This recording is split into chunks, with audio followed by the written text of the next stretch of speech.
Hello, everyone. Hi. Can you hear me okay? Hi, thank you so much for coming tonight. Good evening. My name is Juliana Volkova, and I'm the Vice President at Access Gallery, the Board of Directors of Access Gallery, and I'm here to welcome you today. Thank you so much for coming.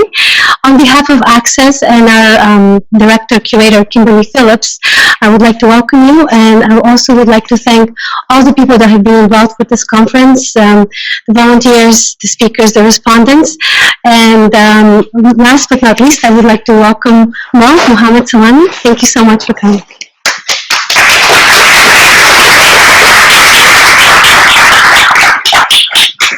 Hello everyone. So I couldn't get my iPad online here, so I have to read my speech from my phone or whatever it is. So just bear with me. I want to welcome you to the Incredible Machines Conference. This has been part two of a three-part curatorial project that I'm doing with Access Gallery. The third part will be launched sometime this year, probably in June or July, which will be a sort of encyclopedia of research material by Iranian artists and knowledge producers. This second part of my project, I decided that rather than being very local, somehow involve more of a global theme and a global audience. Global theme in the sense that, like, because of both of the projects, the exhibition at Access Gallery and the web project that I'm working on, somehow relate to the idea of technology. But I wanted the second part to sort of not be about Iranian artists and knowledge producers, but involve more of a global sense of people who spend some time researching, or the research intersects with the question of technology. So that's how it goes, as sort of like a spoken word goes before I read you my statement.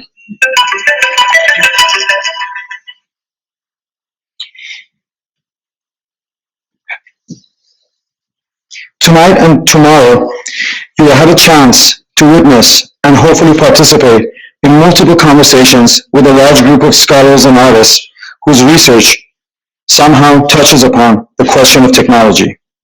They have been invited to this event because of the conceptual and political urgency that, in my opinion, makes a collective conversation about computers, computation, and the notion of digital relevant to our time. And if we can agree among ourselves with one thing that Heidegger ever said, it must be his statement that the essence of technology is by no means anything technological. This is why you might want to prepare yourself in this gathering to hear about all sorts of related and unrelated things that have more to do with this essence, this non-technological essence of the various technological various objects of scientific investigation or everyday life, or even artistic practice. This conference is a culmination of my research so far into a few things, among them the trajectory of technogenesis, or the origins of technology, as well as the limitations of today's machines and the impact of rigorous thought on the future ones, the ones that have yet to be constructed. Inspired by both the network structure and scattered logic of artificial intelligence, and using interfaces such as screens, routers, cables, and the almighty Google, our guests from around the world will literally gather here to look into the past, present, and future of technology in order to comment on the increasing relevance of machines to the production of knowledge. I'd like to make a clarification about this event, which is tonight and tomorrow you might not directly hear a lot about art. In fact, except Sohail Malik, who currently teaches at Bar College, all other presenters in this event have been intentionally selected from the fields other than artistic practice, art history, criticism, and curation. Of course, I'm talking about participant, not respondents, and we're gonna get into that. Does this mean that artists, art historians, and critics have been left out from this event? Certainly not. However, instead of being kept in the usual position of defending or making claims about their works or about the larger field of art, they have been asked to question and respond to the conference's participants from their perspectives, a strategy that hopefully will create a tension space that itself can contribute to the generation of new knowledge. This dialogue between the fields of philosophy, media theory, and art will hopefully benefit all sides of the debate and be particularly useful towards generation of a new operational space for art, whose claims about authenticity and humanistic spirit through overextension has become the accelerating production of mechanical creativity and knowledge. From the other hand, if we identify the industrialization and homogenization of the field of art as the most troubling outcome of the colonization of the field by the twin engines of capital and computer, then a critical and enlightening look at the problem may help, if not also put a demand on art to quit playing around with the notions of outer form and surface as places of significance and get serious with having a stake about the future of the theory of knowledge.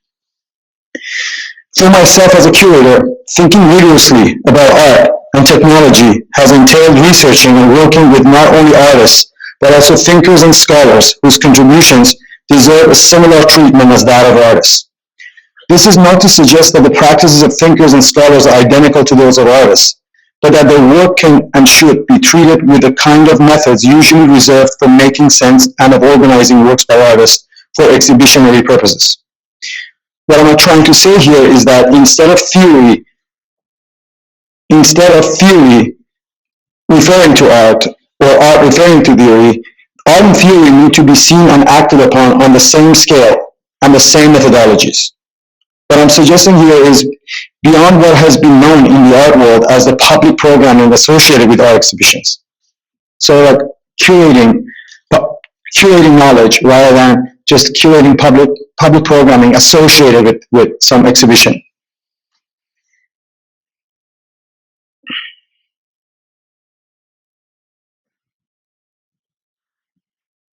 I'm instead suggesting that the inclusion of a deeper investigation of intellectual and philosophical works in the job responsibility of curators is another way of injecting rigor back into the field of contemporary art.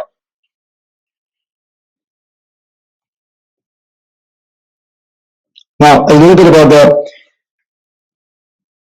event's name. The event's name, Incredible Machines, shares the title of two unrelated films as well as a series of computer games that were written for Macintosh and MS-DOS computers and can be played today on an iPad.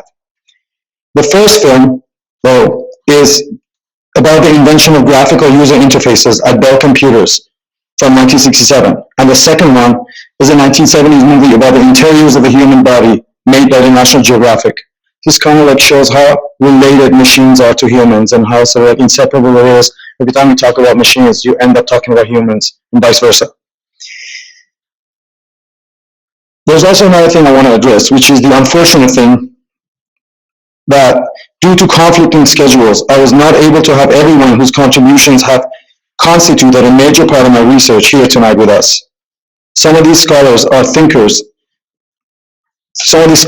thinkers are women who from a universal or their particular feminist position have engaged with the question of technology. People like Donna Haraway, Catherine Hales, Catherine Malibu, Wendy Chan. There's also guys like Bernard Slivier and Joseph Limbo, which I would have loved to have here. Then there are those thinkers like Gilbert Simondo and Gilles Chatelet, who are long gone and not even with us to be invited here. But their spirit or their ghost or their spectre hangs above the room. So, having said that, I would like to start the program tonight. I think we're going to have Jane sort of like chairing or like moderating the first session of the program.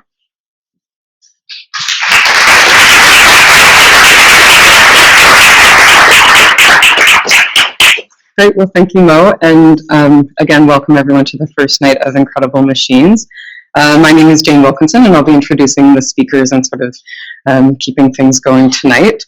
So again, we're just so pleased to have such a really dynamic range of scholars, theorists, activists, writers, artists here to present. And Mo kind of gave you a scope of the whole conference. So I'll just sort of run through what the format will be for tonight, and then we'll get started. So we'll first have 3 20-minute presentations in succession by Benjamin Broughton, Benjamin Woodard, and then Clint Burnham. We'll have that followed by the keynote presentation by Alexander Galloway, and that will be followed by a response to the keynote from Ty Smith. And then to conclude the evening, we'll have a sort of roundtable discussion with 4 respondents who will each individually respond to the presentations. And then we'll have time at the end for Q&A as sort of part of that discussion. So for each of the individual presentations, if you have questions, if you could just leave them till the end, and then we can discuss at the end.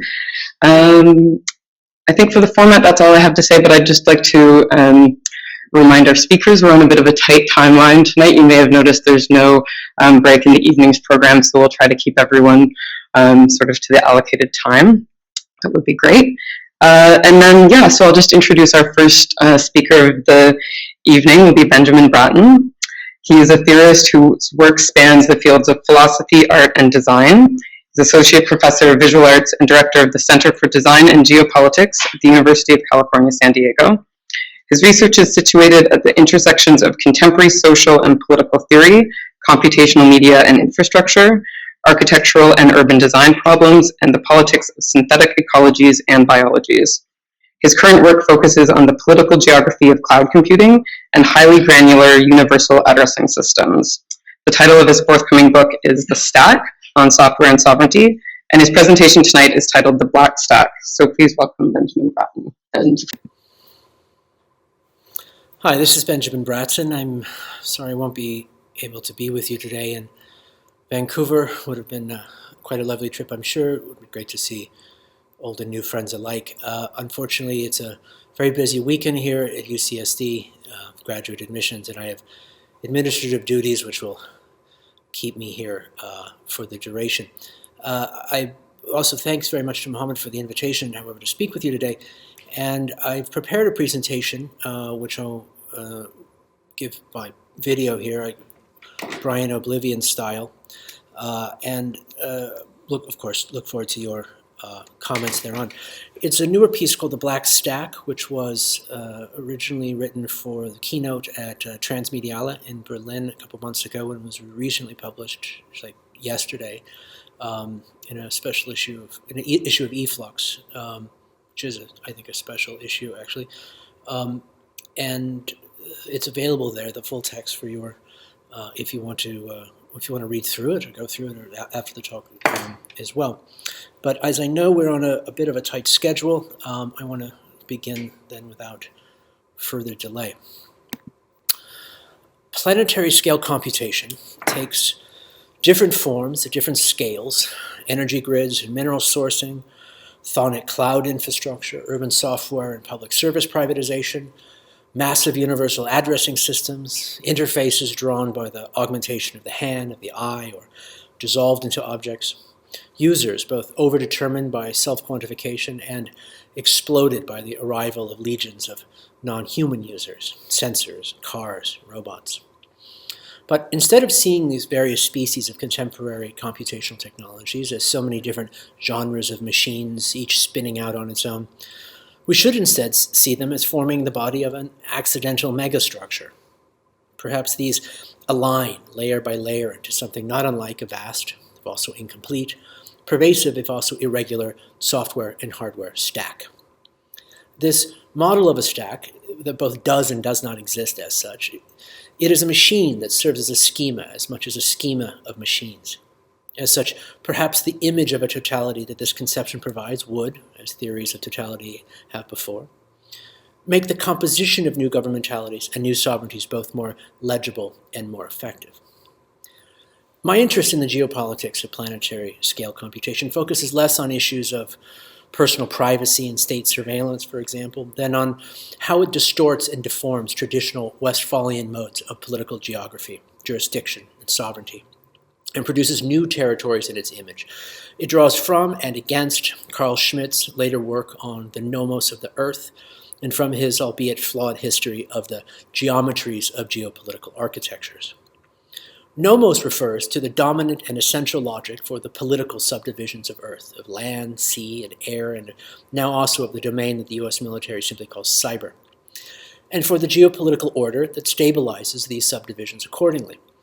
Today, as the nomos that was defined by the horizontal loop geometry of the modern state system creaks and groans, and as seeing like a state takes leave of that initial territorial nest, both with and against the demands of planetary scale computation, We wrestle with what the irregular abstractions of information, time, territory, and the chaotic delamination of practical sovereignty from the occupation of place. For this, nomos of the cloud would, for example, draw jurisdiction not only by the horizontal subdivision of physical sites by and for states, but also by the vertical stacking of interdependent layers on top of one another. Two geometries, sometimes in cahoots, sometimes completely diagonal and unrecognizable to one another. The stack, in short, is that new nomos, rendered now as a vertically thickened political geography. In my analysis, there are 6 layers to this stack: Earth, cloud, city, address, interface, and user. Now, rather than demonstrating each layer of the stack as a whole, as the book does, I'll focus specifically on the cloud and user layers and articulate some alternative designs for these layers and for the totality, or better, for the next totality, the nomos to come. The black stack, then, is to the stack what the shadow of the future is to the form of the present. The black stack is less the anarchist stack or the death metal stack or the utterly opaque stack than the computational totality to come, defined at this moment by what it is not, by the empty fields of its framework, and by its dire inevitability. It is not the platform we have, but the platform that might be. That platform would be defined by the productivity of its accidents and by the strategy for which whatever may appear at first as the worst option, even evil, may ultimately be where to look for the best way out. It is less a possible future than an escape from the present. The platforms of the cloud layer of the stack are structured by dense, plural, non-contiguous geographies, a hybrid of USA superjurisdiction and the charter cities, which would carve new, partially privatized polities from the whole cloth of de-sovereign lands. But perhaps there is more. The immediate geopolitical drama of the cloud layer is seen perhaps most directly in the ongoing Sino-Google conflicts, beginning in 2008, continuing to the present. China hacking Google, Google pulling out of China, NSA hacking China, NSA hacking Google, Google ghostwriting books for the State Department, and Google wordlessly circumventing the last instances of state oversight altogether, not by transgressing them, but by absorbing them into the service offering. Meanwhile, Chinese router firmware bides its time.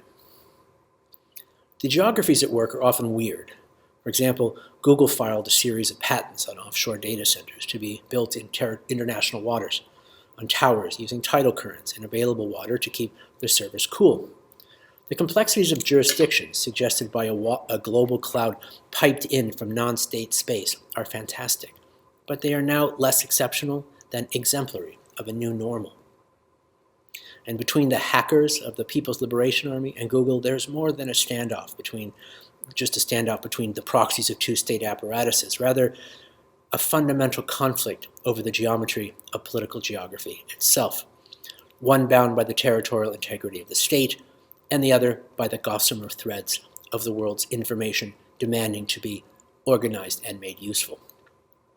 This is a clash between two logics of governance, two geometries of territory, one a subdivision of the horizontal, the other a stacking of vertical layers, one a state, the other a parastate, one superimposed on top of the other at any point on the map, and never resolving into some consensual cosmopolitanism, but continuing to grind against the grain of one another's plane. This characterizes the geopolitics of our moment. That, plus the gravity of generalized secession, but the two are interrelated. From here, we see that contemporary cloud platforms are displacing, if not also replacing, traditional core functions of states, for both good and ill, demonstrating new spatial and temporal models of politics and publics. Archaic states drew their authority from the regular provision of food. Over the course of modernization, more was added to the intricate bargains of Leviathan: energy, infrastructure, legal identity and standing, objective and comprehensive maps, credible currencies, and flag and brand loyalties. Bit by bit, each of these and more are now provided by cloud platforms, not necessarily as formal replacements for state versions, but like Google ID, simply more useful and effective for daily life. For these platforms, the terms of participation are not mandatory, and because of this, their social contracts are more extractive than constitutional. The cloud polis draws revenue from the cognitive capital of its users who trade attention and microeconomic compliance in exchange for global infrastructural services. And in turn, it provides each of them with an active, discrete online identity and the license to use that infrastructure. That said, it's clear that we don't have anything like a proper geopolitical theory of these transformations. Before the full ambition, the USA security apparatus was so evident, it was thought by many that the cloud was a place where states had no ultimate competence, or maybe even a role to play. Too slow, too dumb, too easily outwitted by using the right browser. States would be cored out, component by component, until nothing was left but a well-armed health insurance scheme with its own World Cup team. And in the long run, that may still be the outcome, with modern liberal states taking their place next to ceremonial monarchs and stripped of all but symbolic authority, not necessarily replaced, but displaced and misplaced to one side. But now we hear the opposite, equally brittle conclusion, that the cloud is only the state, that it equals the state, and that its totality, figural and potential, is intrinsically totalitarian. Despite all, I wouldn't take that bet.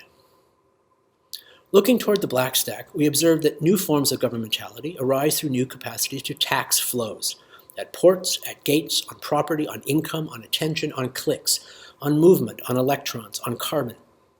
And it's not at all clear whether in the long run cloud platforms will overwhelm state control on such flows, or whether states will continue to evolve into cloud platforms, absorbing the displaced functions back into themselves, or whether both will split or rotate diagonally to one another, or how deeply what we may now recognize as the surveillance state in the US and China will become a universal solvent of compulsory transparency and or a cosmically opaque megastructure of absolute paranoia, or all of the above, or none of the above. Between the state, the market, and the platform, which is better designed to tax the interfaces of everyday life and draw sovereignty thereby? It's a false choice, to be sure, but one that raises the question of where to locate the proper site of governance as such. What do we mean by the public, if not that which is constituted by such interfaces? And where else should governance, meant here as the necessary, deliberate, and enforceable composition of durable political subjects and their mediations, live, if not there? Not in some obtuse chain of parliamentary representation, nor in some delusional monadic individual unit, nor in some sad little community consensus powered by moral hectoring, but instead in the imminent, immediate, and exactly present interfaces that cleave and bind us. Where should sovereignty reside, if not in what is in between us, and derived not from each of us individually, but from what draws the world through us? For this, it's critical to underscore that cloud platforms, including sometimes state apparatuses, are exactly that, platforms. It's important as well to recognize that platforms are not only a technical architecture, that they are also an institutional form. At once, they centralize, like states, scaffolding the terms of participation according to rigid but universal protocols, just as they decentralize, like markets, coordinating economies not through the superimposition of fixed plans, but through interoperable and emergent interaction. Next to states and markets, platforms are a third form, coordinating through fixed protocols while scattering free-range users watched over in loving, if also disconcertingly omniscient grace. In the platform as totality, drawing the interfaces of everyday life into one another, the maximal state and the minimal state, Red Plenty and Google Ghost Plan, start to look weirdly similar. And from this, our own subjective enrollment is less as citizens of polis or as homo economicus within a market, but positioned rather as users of a platform. As I see it, the work of geopolitical theory and of design and geopolitics is to develop a proper history, topology, and program for such platforms. These would not be a shorthand for cloud feudalism, or the network politics of the multitude, but models for the organization of durable alter-totalities which command the force of law, if not necessarily its forms and formality. Our understanding of the political economy of platforms demands its own Hobbes, Marx, Hayek, and Keynes. One of the useful paradoxes of the user's position as a political subject is the contradictory impulse directed simultaneously towards his artificial over-individuation and his ultimate pluralization, with both participating differently in the geopolitics of transparency. For example, the quantified self movement here in California, a true medical theology, is haunted by this contradiction. At first, the intensity and granularity of a new informational mirror image convinces the user that his individuated coherency and stability as a subject is real. He is flattered by the singular image of his reflection. And this is why quantified self is so popular with those inspired by an X-Men reading of Atlas Shrugged. But as more data is added to the diagram that quantifies his interactions with the outside world, and as the outside's impact on his person, the health of the microbial biome in his gut, the immediate long-term environmental conditions, his various epidemiological contexts, and so on, the quality of everything that is not him comes to overcode and overwhelm any notion of himself as a withdrawn and self-contained agent. Like Theseus' paradox, where after every component of a thing has been replaced, nothing original remains but a metaphysical husk. The user is confronted with the existential lesson that at any point he is only the intersection of many streams. At first, the subject position of the user overproduces individual identity, but in the continuance of the same mechanisms, it then succeeds in exploding it. The geopolitics of the user we have now is equally inadequate, including its oppositional modes. The Oedipal discourse of privacy and transparency in relation to the evil eye of the uninvited stepfather is a necessary process toward an altered globalism, but it has real limits worth spelling out.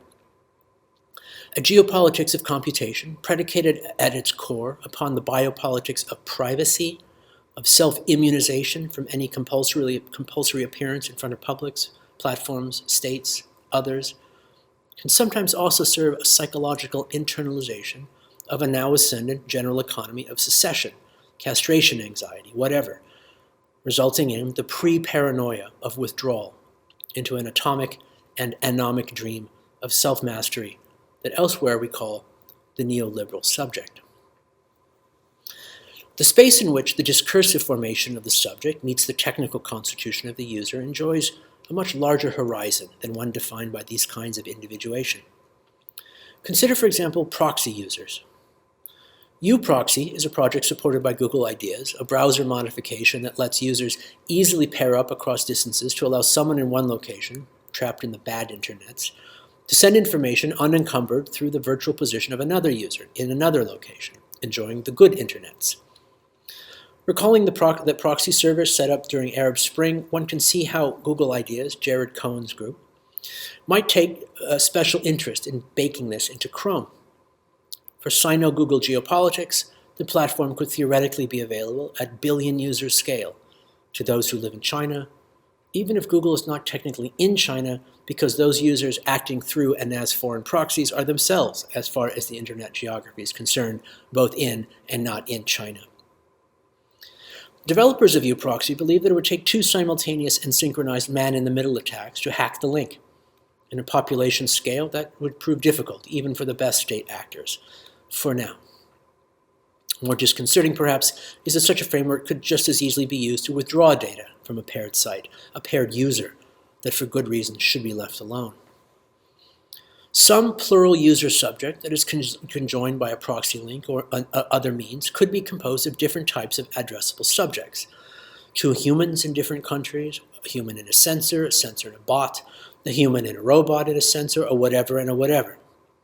In principle, any one of these subcomponents not only could be part of multiple conjoined positions, but might not know or need to know always which meta user they contribute to, any more than the microbial biome in your gut needs to know your name.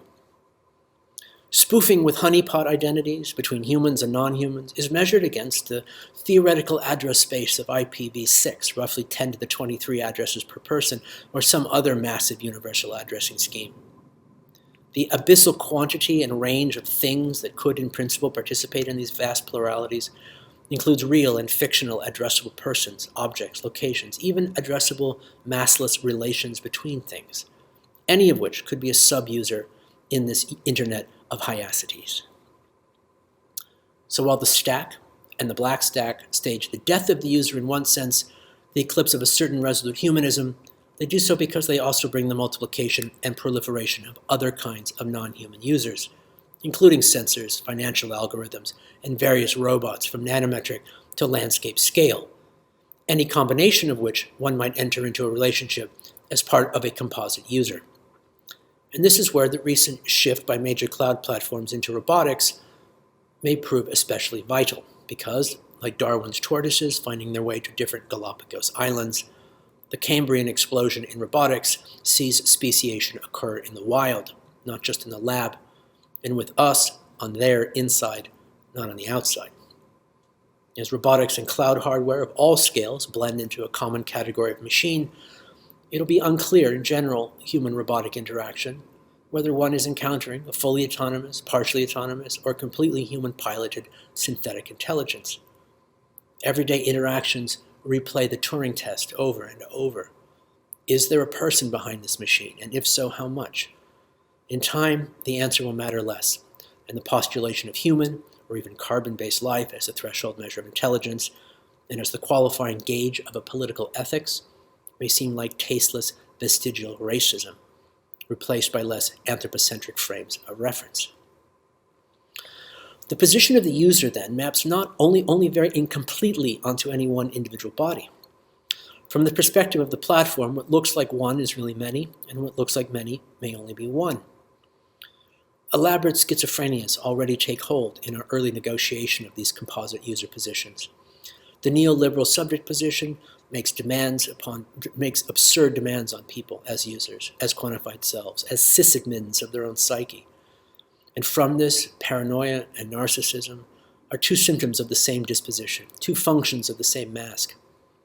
For one, the mask works to pluralize identity according to the subjective demands of the user position as a composite alloy, and for another, it defends against those same demands on behalf of the illusory integrity of a self-identity fracturing around its existential core. Ask yourself, is that user anonymous because he is dissolved into a vital machinic plurality, or because public identification threatens individual self-mastery, sense of autonomy, social unaccountability? The former and the latter are two very different politics, but use the same masks and the same software suites. Given the schizophrenic economy of the user, first over-individuated and then multiplied and de-differentiated, this really isn't an unexpected or neurotic reaction at all. It is, however, fragile and inadequate.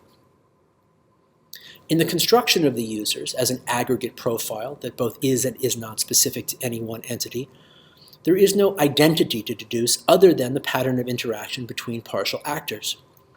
We may find, perhaps ironically, that the user position of the stack is actually has far less in common with the neoliberal form of the subject than some of today's oppositionalist formats for political subjectivity that hope, quite rightly, to challenge, reform, and resist the state stack as it is currently configuring itself. However, something like a digital bill of rights for users, despite its cosmopolitan optimism, becomes a much more complicated, fragile, and limited solution when the discrete identification of a user is both so heterogeneous and fluid. Are all proxy composite users one user? Is anything with an IP address a user? If not, why not? If this throne is reserved for one species, humans, when is any one animal of that species, any one of us, being a user, and when is it not? Any time that is generating information, is it a user? If so, that policy would, in practice, crisscross and trespass some of the most basic concepts of the political. And for that reason alone, it may be a good place to start. In addition to the fortification of the user as a geopolitical subject, we also require a redefinition of the political subject in relation to the real operations of the user, one that is based not on homo economicus, nor on parliamentary liberalism, nor on post-structuralist linguistic reduction, nor on the will to secede into the moral safety of individual privacy and withdrawn from coercion.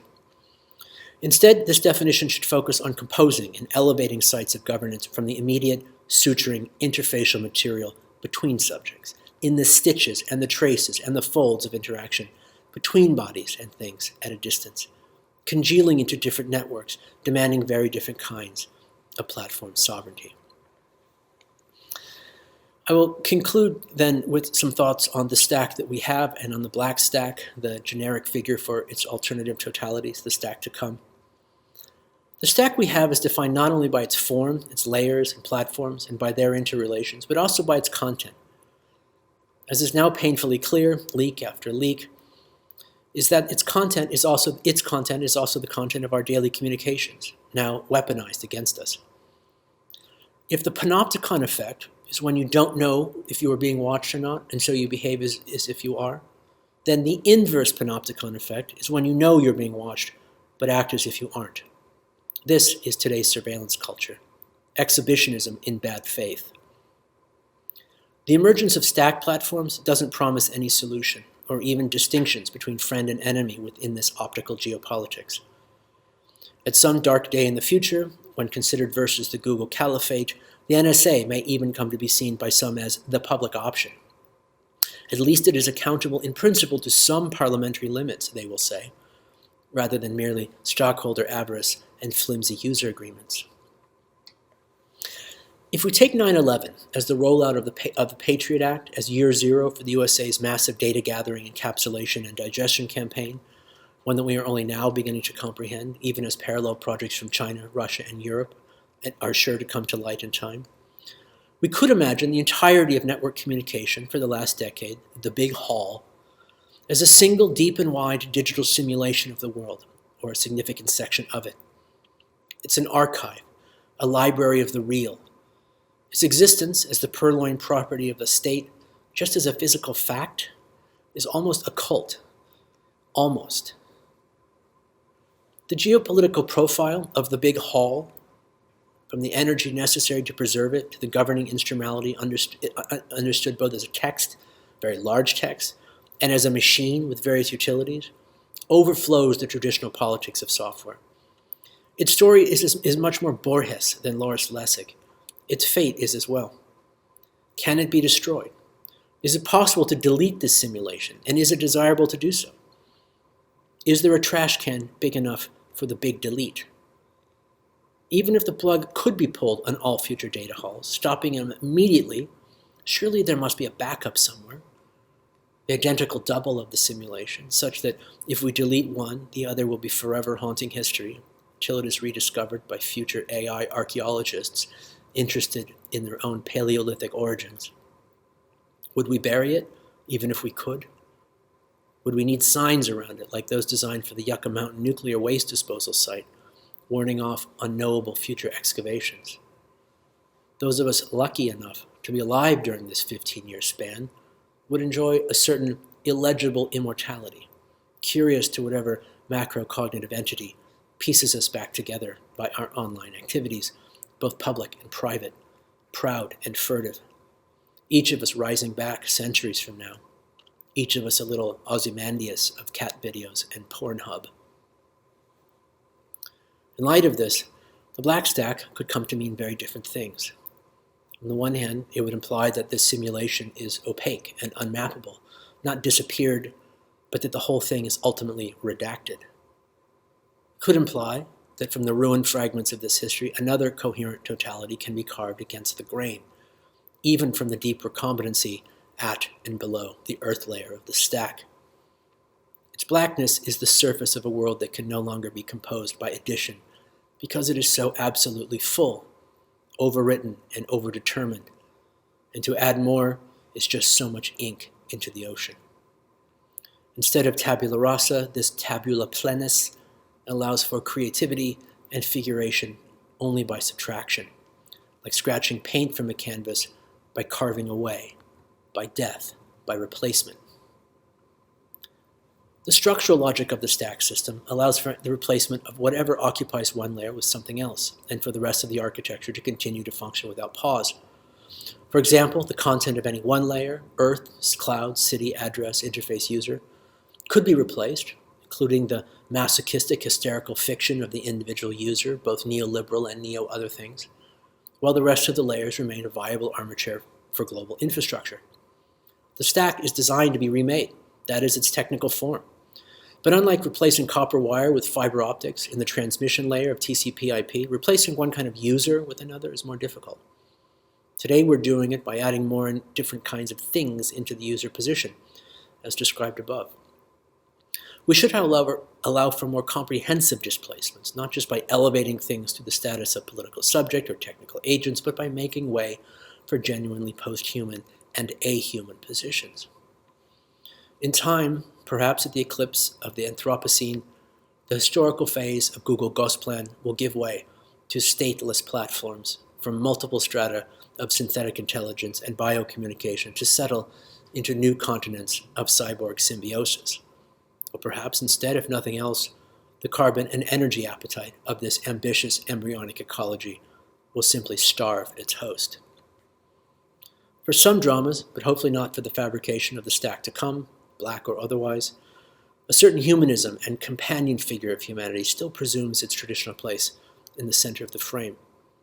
We must let go of the demand that any artificial intelligence, arriving at sentience or sapiens, must care deeply about humanity, us specifically as the subject and object of its knowing and its desire.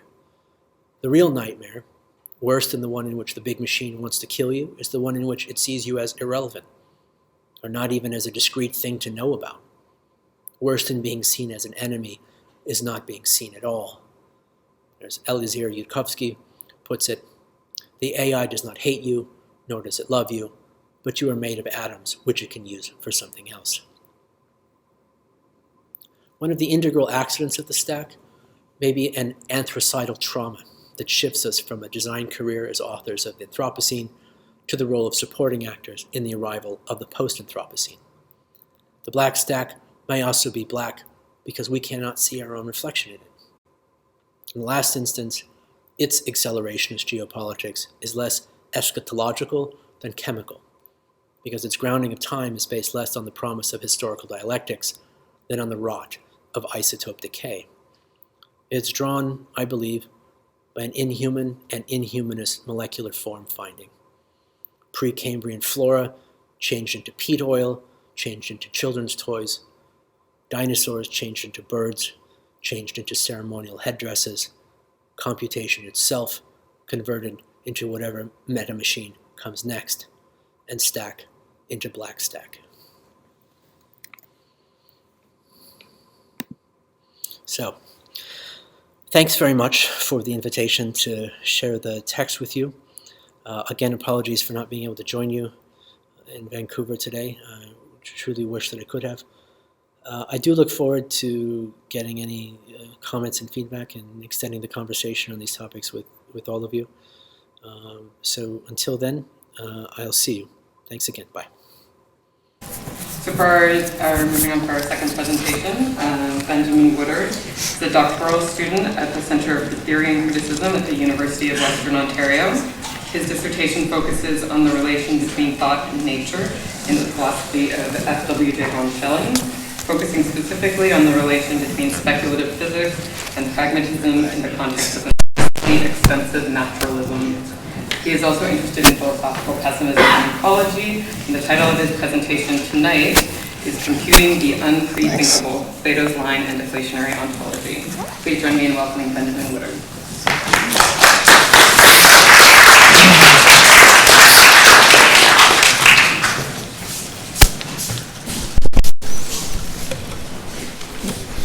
Just gonna stay.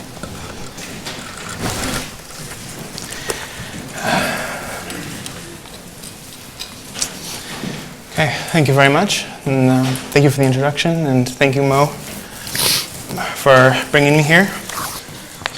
I'm just going to go ahead and jump into this, and hopefully it makes some amount of sense, but we'll see.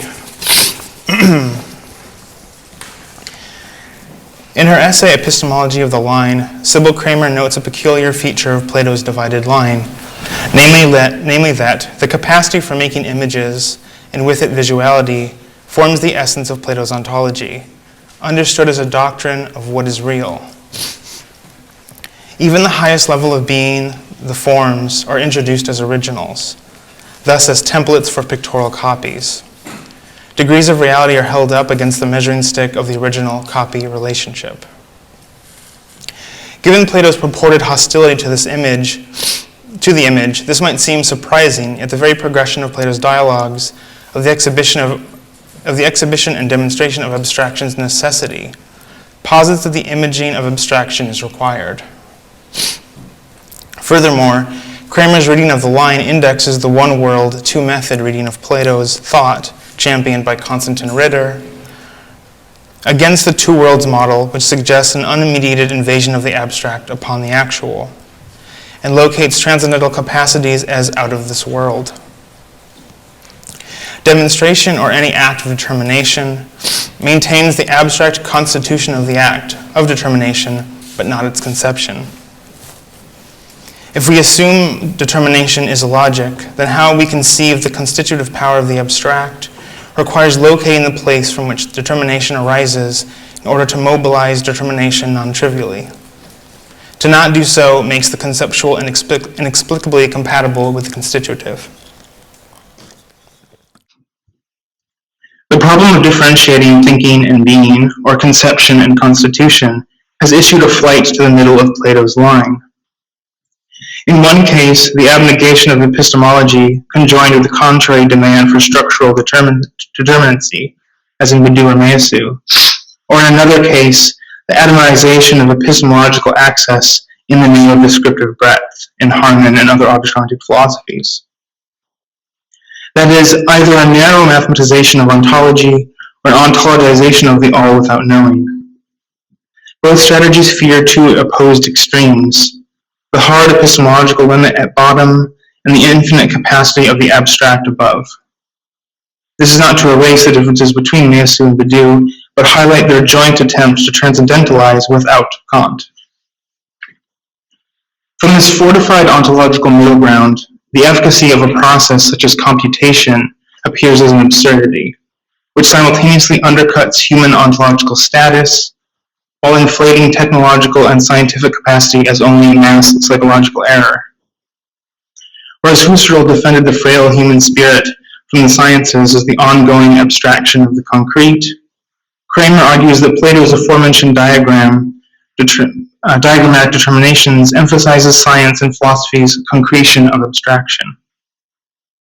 Kramer argues that icons and symbols manage quantities which extend from them, this extension itself an augmentation of the performance of mind. Pictorial demonstration is a consequent or mobile abstraction, and perfectly captured by human techniques, suggests a potential isomorphism between the spectrum of digitality, various physical extrapolations of computational efficacy, and the spectrum of contemporary ontologies. These spectra are ranging from weak to strong in terms of epistemological description, that nature itself is discrete, that nature is computational, and up to the universe is a simulation. Returning to Plato's line affords us the capacity to place such positions along it, and state that their movement across it is not to absolutize or ontologize a particular segment, but to determine the place from which demonstration is engaged.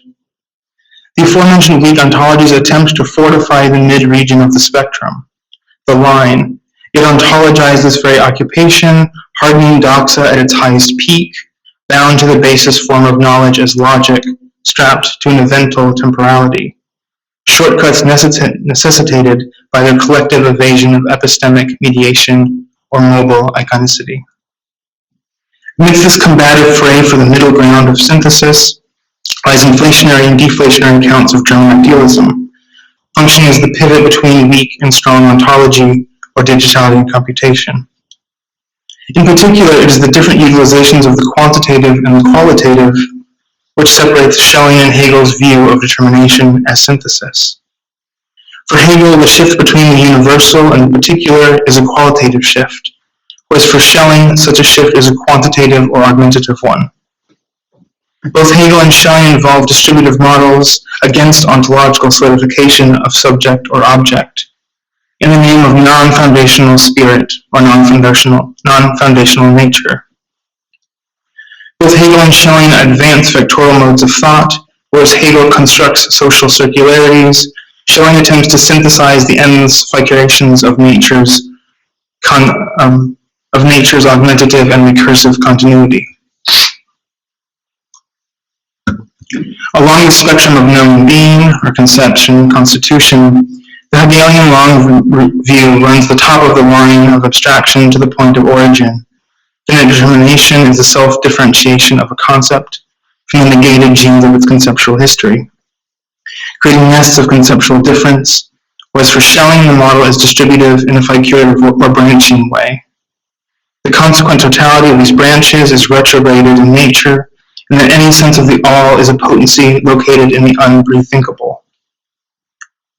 Schelling's vectorial model takes exponentialization as directions of the augmentative process, where each branch is a further potentiated under the physical model of polarization, past and future as poles of each line as creation, testing the potentiality of an actuality only in its future consequent.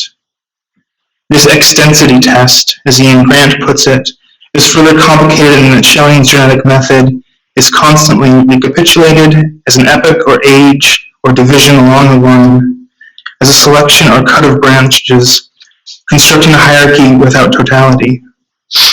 Whereas Hegel's discrete units enact the social as knowing, Schelling's indifferent points index the joints of the continuous, thereby quantifying the qualitative.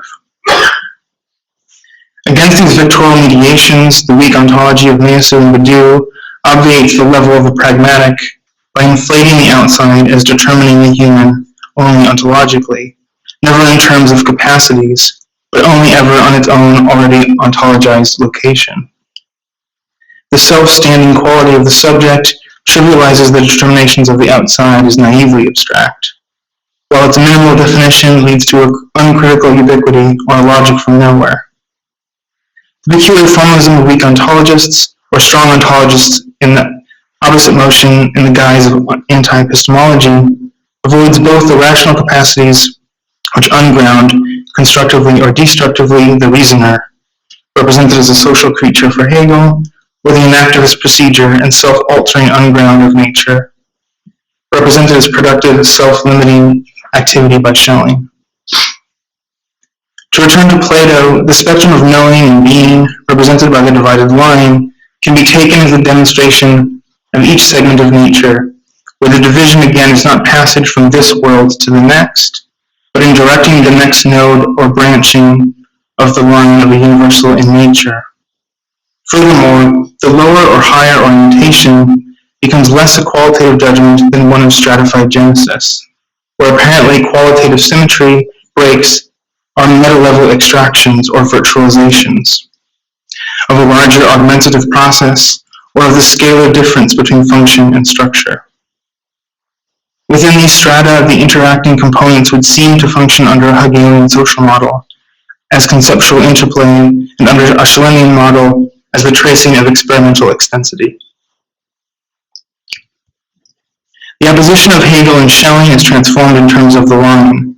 Passage along it is for Schelling an exploration of nature that expands its trajectories, but for Hegel, the passage on the line is that of the context of world history enfolded. Both Hegel and Schelling are thus engaged in a philosophy of future-oriented synthesis, but emphasizing a social domain for the former and a natural domain for the latter. Thus, while Hegel constructs history with the social relation, the assumption of the subject or individuation is the mystery for Schelling. The point to investigate here is whether the location from which the inflationary and deflationary accounts of ontology are, whether they are adjacent to that from which computation occurs, or is computation so far conceived as careful as synthetic view, and if not, is it due to a similar ontologization of the human? The central difficulty becomes that of whether computation is always an application of an epistemic operation upon the physical, or whether computation itself is physical, i.e. are matter and energy abstractions of computations.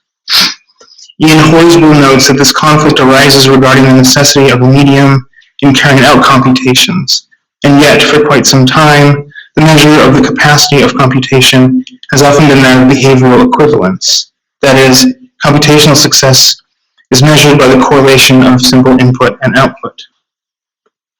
However, the functional mode is still affected, at least in a primordial sense, by mediation or representation, such as number systems affecting the form of an algorithm. Horswell outlines an imperative model of computation, addressing commands or imperatives as manipulations of images. The synthetic capacity of computation is localized, and there is no clear means of relating mathematical or abstract computation to physical computation, as a universal Turing machine, of which any computer is a bounded or limited example, can compute only that data which can be translated into algorithms, i.e., work done by another machine. Yet physical computation, often described as mapping, can produce highly predictive models not because of the apparently unbound capacity of the computing device, but because many complex systems can be accurately predicted with only a small subset of data. In various accounts of computation's mapping, an isomorphism is posited with differing ontological implications in terms of the structure mapped as causal or dispositional. Hector Zennel suggests a behavioral model as an advancement from the functional or representative imperative model, as that which attempts to read a system by its perturbations. Here, moving along the line of knowing and being, we are in the middle ground as Zennel's model, as well as the evolutionary model of Vogel and Atmar, who push back against nature as computation, but embrace evolution as a process of unifying intelligence, accelerating computation in which inactivist models of computation occur at phylogenetic, ontogenic, and sociogenetic levels. Moving to the top of the line, to abstraction, we find pan-computationalism, which differs between various approaches to information and to broad physical models of the universe. The semantic model, akin to the functionalist model above, lends itself more readily to philosophy of mind, with a division between whether initial states should be evaluated in externalist terms of sense to reference, or in an internalist way of cognition itself being the ground for webs of reference. Following the philosophy of mind track, a variation of pan-computationalism, one at the most abstract level, may argue that nothing cannot be mapped by computation, whereas a strong or physical model of pan-computationalism would mean that all physical systems compute. Within physical pan-computationalism, debate arises as to over what degree and what kind of computations physical objects perform. How can the pervasiveness of logic's effect be divided from a purely logical form of the cosmos itself, as well as an uncritically ideal notion of human cognition?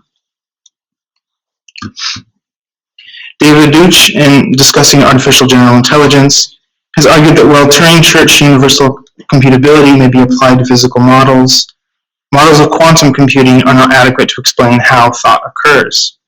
In Is the Brain a Quantum Computer? Lida et al. Write that explaining thought through quantum mechanics is akin to explaining bird flight through atomic bonds. The error's lack of domain specificity or egregious property dragging from one field to another, without converting or adequately grounding the kinds of affordances of a given activity, such as thought or flight. Vogel's model of evolutionary computationalism addresses the converse, in that only the functional capacities or behaviors of entities are exposed to selection, and that the merits of such behaviors are judged solely in how they predict conditions. Prediction as effective memory, whether internal or external, correlated in time. Once again, the line is the analysis of a polarized segment of time, an activist grounds and functional predicative consequence. With albeit admittedly more limited in its conceptual and experimental resources, the core of Schelling's thought lies in the way thought moves along the divided line, accepting the primordiality of representation while creating camps along the way, locating thought's location within nature, or whether that location reforms the landscape viewed from it. Where Hegel's explorations are sociogenetic and Schelling's where Hegel's explorations are sociogenetic and Schelling's tracing the path from the phylogenetic to the ontogenetic.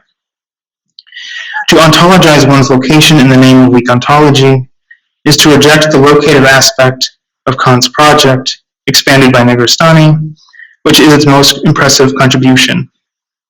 This rejection occurs in the name of freeing human from the imposition which in effect maintains the equi-primordiality of thinking and being, without acknowledging its structure or its need for structures, functions, or imperatives to operate. That is, because thought is in nature does not mean that the constitutive is the conceptual, as seems to be the case in the ontologization of the middle. but that the constitutive must be adequately conceived to know how the constitutive is in the conceptual.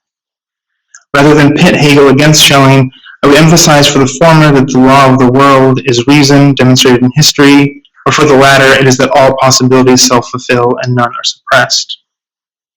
The point here is that Schelling and Hegel, albeit in different senses, force the capacity for abstraction backwards in time.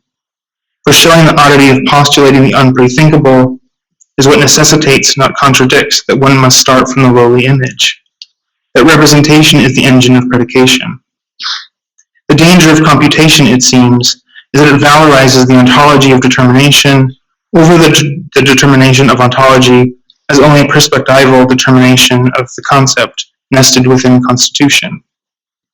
The lesson of Plato's divided line, like the dialethic reading of the Parmenides, the relationship of being and unbeing, is that the mobility of the line is an asymmetrical cause in tension with the motion of ideal recuperation. Momentum engenders a method of demonstration which, to reach the abstract, veers towards the pictorial. The demonstrative, which asserts an abstract value retroactively, not to escape structural dependencies, but to confirm their temporal and spatial procedures. To open the past in this sense is to confirm that the levels of nature thus far discovered, phylogenetic, ontogenetic, and sociogenetic, may well be in turn compounded by another level. And while this may be technological, to pursue this thesis by ontologizing the determination both outward and inward hardens the crypto-humanism of fixing ontologically our place on the line. Or put otherwise, we cannot ontologize orientation without depotentiating our ontological orientation. Ontology is the provisional maximal stability of the most basic structures within nature. To ontologically crystallize the human capacity to discover such structures assumes the conceptualization not only captures the past, but captures and contains human essence as such, the potentiality of the future. I will leave it to others, at this conference probably, to flesh out the sociogenetic attempt of Hegel producing a mobile platform of thought and pursue the Schelling path of naturalizing Plato and tracing the various paths of nature.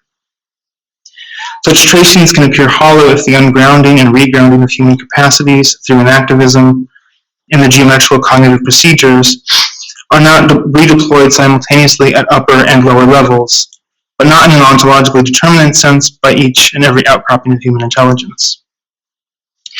To push abstraction back in time as a potency of nature gains traction with Plato's Parmenides, the wellspring of the dialectic as that of being and non-being. The dialectic as non-resolving creation indicates the asymmetry of nature of the continuum of being and non-being, as the engine of predication as limit to creation, as creation following a Grand Priest reading of Plato, and also Schelling's articulation of nature as self-inhibited becoming. Thus, the nodes of nature's production are the ideas or universals that are maximally productive. They're the generic patterns of nature which maximize participation. The image is the being of visual apprehension of motion and its potential to virtualization. Or, the image is the question of experience retroactively traced versus extrapolation of that experience. The image is the immediacy of the visual, the dialectic of function and structure, but also time-stamped of the function backwards and forwards. The instant becomes the strange contradiction of motion and rest. This figures into each instant of creation, such as the line. The thinker draws the line. The small motion is a smearing of points. Pressure is a selection of space, a direction, a view, and an action. The action occurs as a gesture which is enacted, not traced out in a careful manner. This line is then projected, or is attached only because the line is the guess of the gesture, a trace of any motion. Each motion is a motion found within other motions.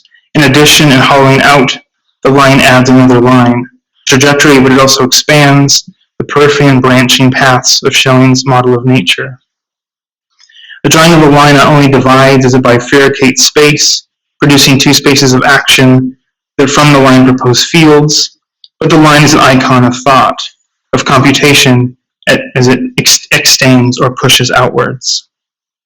Thus, the ontogenetic approaches the epistemogenic, epistemogenetic in the enactivist program of Schelling's naturalism, and that the dangerous triviality of branching space-time as only an image, or only a line denaturalized, or at the other extreme, decentralized or denaturalized.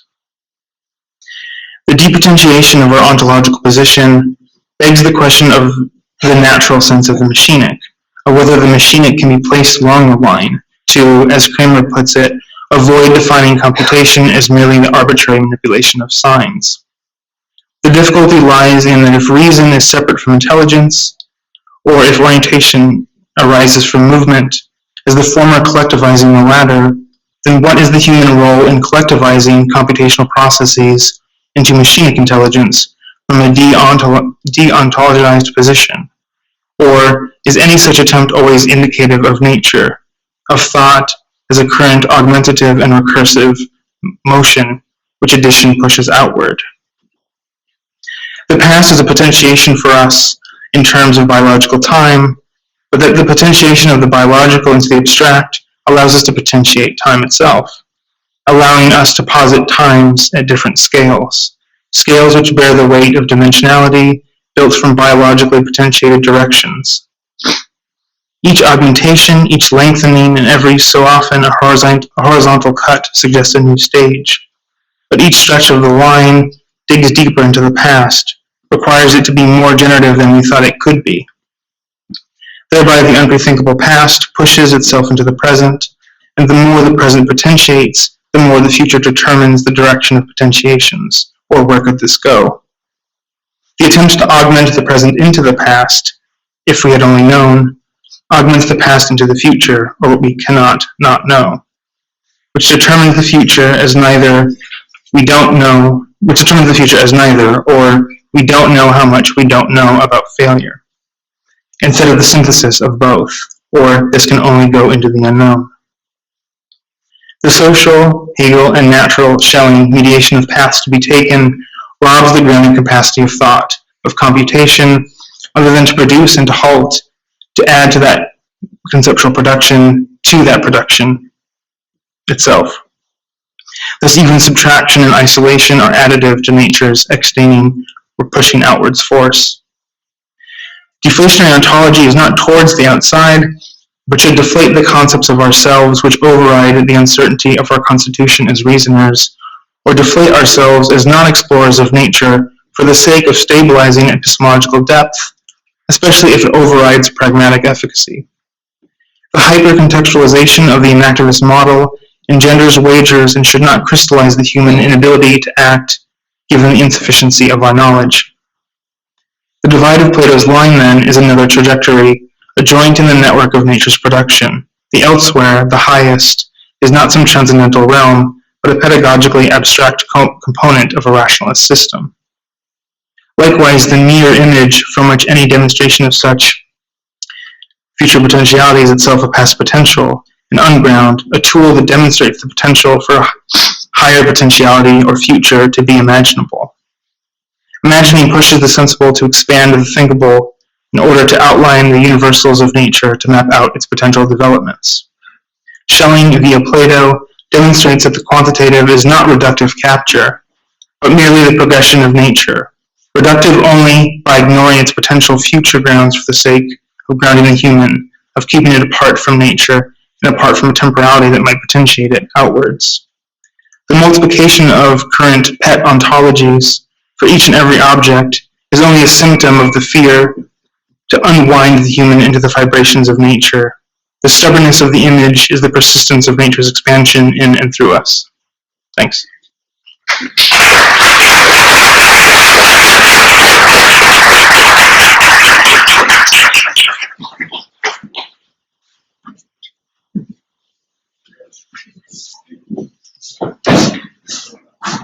Wonderful. Thank you, Benjamin, for that presentation. So for our third presentation of the evening, I'll introduce Clint Burnham. Clint is an associate professor in the Department of English at Simon Fraser University and has taught at Capilano College, Emily Carr, and UBC. All right. So please join me in welcoming Clint Burnham. Sorry. Thank you. I just want to get the PowerPoint up. Oh, I got Benjamin's face right in front of me. That's cool. But how do we get the PowerPoint up? I have to get the PowerPoint up. Thank you. I'm your technical assistant tonight. Which one is your PowerPoint? Burnham.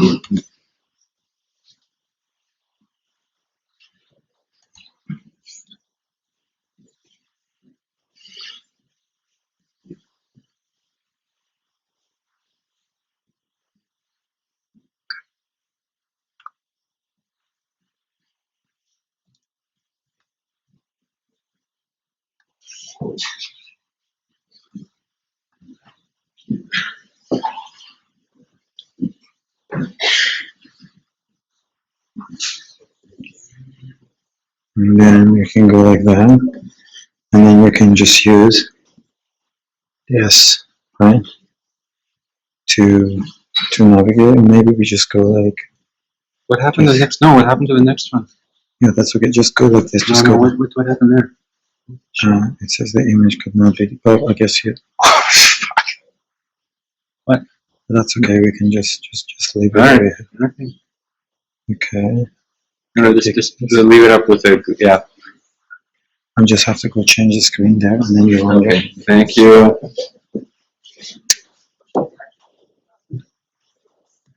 Sorry, there was some fuck up with I had a still from Thomas Hirschhorn. It's Sunday afternoon, Vancouver winter. The windows are open and the neighbor's child is playing in the front yard. Lionel Hampton and Art Tatum on the stereo vinyl. My son is lying on a love seat reading a book he picked up from the library after skiing with his mother. On the laptop, I am watching a Vimeo feed image that would horrify you if we could actually look at it right now, from Thomas Hirschhorn's video installation, Touching Reality. It's 2 minutes long, punctuated only with what sound like bombs whistling in.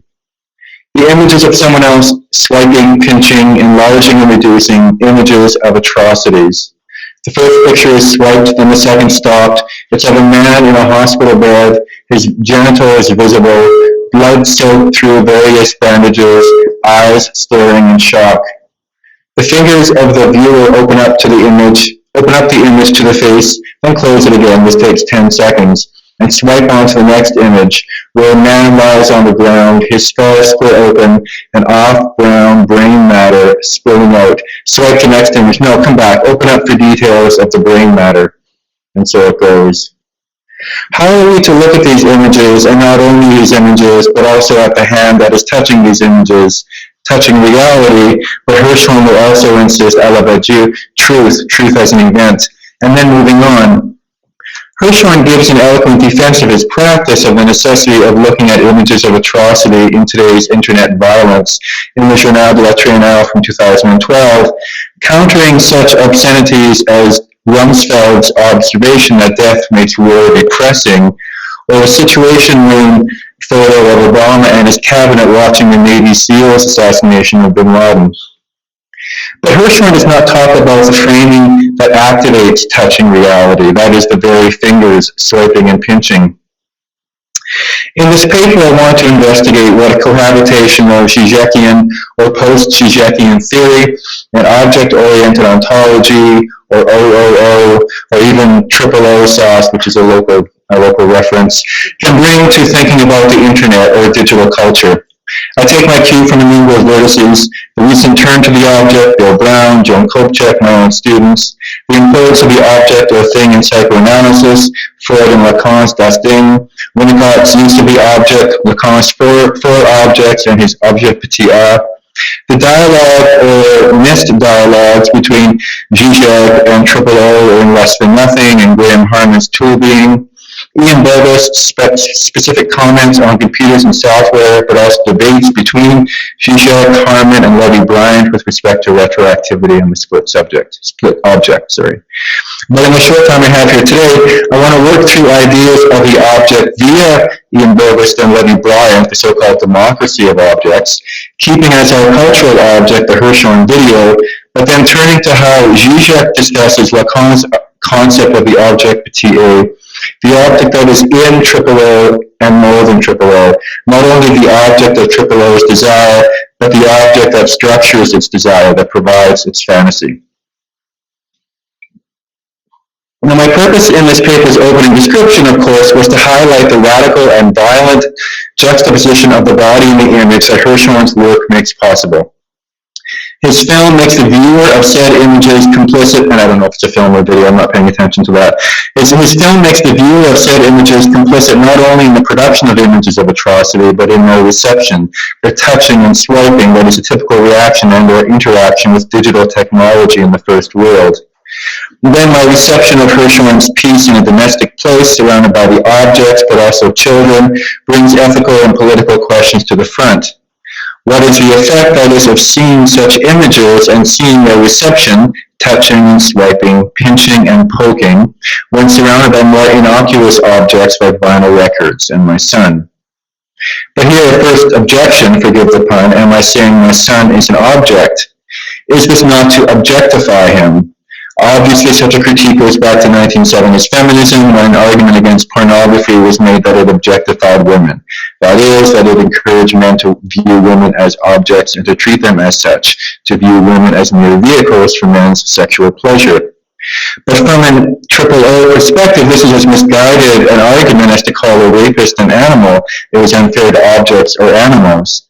That is, to argue that objectification leads to the dehumanizing or violent or even just disrespectful treatment of women by men necessarily depends on an understanding of the human-object relationship, what Quentin Measel calls correlationism, although I'm squishing together his argument with respect to how we only ever have access to the correlation between thinking and being as inherently unequal, violent, or instrumental. A student quoted that, and then I found the exact same quote on Wikipedia, so I'm just hoping that Wikipedia got it from my student. Now, I don't know if he's here today. And now I'm not saying that pornography does not encourage its viewers, users to mistreat the persons in the pornography in possibly degrading manners. Just that this should not be called objectification. In part because there are many ways not only that we relate to objects, our passionate attachments that is, but that there are many things and ways in which objects themselves relate to each other. But if I am objectifying my son in my consideration of the environment in which I looked at touching reality, that is, considering the biological human being as an object, that may also be what is going on in the Hirshhorn film. Think of the objects that are involved in the piece. There are bodies lying in hospital beds or otherwise, with gaping wounds and medical bandages and other apparatus. There are cameras or camera phones which made still images from those bodies in situ. There are those images as part of an archive collected by Hirshhorn in his practice of creating the piece. There is the photo stream that Hirshhorn then created as an iPhone simulacra. There is the digital device, the iPhone or whatever, on which the images are then stored. There are the hands and the fingers that scroll through, touch, swipe, pinch, poke the images. There is the film made of that process, a film which may have had many varieties of outtakes, retakes, shots, angles. Then there is that film made into a digital video. There is that digital video that is then filmed and uploaded to the Vimeo website. Well, in my search terms and search for that video after reading about it in the Claire Bishop article, we're not supposed to do that, right? Say when we first heard about something, we're supposed to think we just knew about it. In other words, my viewing of that video on an iPad in the context described above. These objects or things or units are in various ways part of a system or network called the Internet. But what is the Internet conceived of in this object-oriented ontology? Is it the hardware, the servers and fiber optic cables, the Wi-Fi towers? Objects themselves that generate anxiety about server farms and electrical consumption, the laying of cable, surely the next frontier for pipeline debates, but also currently the source of much inequity with respect to Canadian First Nations and rural communities, and Wi-Fi radio waves in public schools. Or is the Internet the panoply of consumer devices, consumer and office devices, smartphones and tablets, laptops and desktops, through which human objects connect with and interact with those other objects and with each other, the digital devices with which we suffer such passionate attachments? Or is it the software of those devices, servers, and Wi-Fi towers, the programs that sort photographs and in Facebook servers and run coolant through other servers, that store passwords on our devices and email systems? Or is the internet the content of those software programs, whether the user-provided content, user-generated content of Web 2.0 systems, Wikipedia, social media, Flickr, or the images and texts that I store on my laptop or on the cloud as I write this text? Finally, but surely not, is the object of the internet its thing, the relationships between different objects, between human objects themselves, but also between human objects and objects.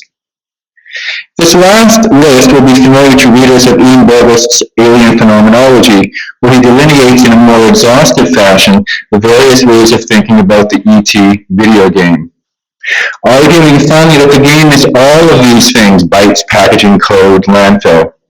Burgos argues for a liberal democracy of images, all are equal but not equally so, to which a Zizek'ian response might be to call for a communism of objects, a Leninist party of objects, a dictatorship of the objectified. That is, what is the relationship between the different objects or systems of objects in the Hirshhorn video? Burgos, for example, in his discussion of Stephen Shore's photography, makes a connection between the type of camera that Shore used and his ability to capture the specific objects in, say, a 1970s McDonald's meal. He raps about it about the salt on the fries or whatever it is. In a similar fashion, Hirshhorn's film makes a radical connection between two different objects or sets of objects: the bodies that have been photographed and the bodies that manipulate those photographs. The bodies that have been photographed have first of all been the victims of trauma, of military or terrorist or imperialist violence. Projectiles have ripped into those bodies, whether those projectiles be rifle shells, IED junk, depleted uranium missiles, or other objects that moved at high speeds because of the former, that is, buildings or cars or bodies that have themselves exploded.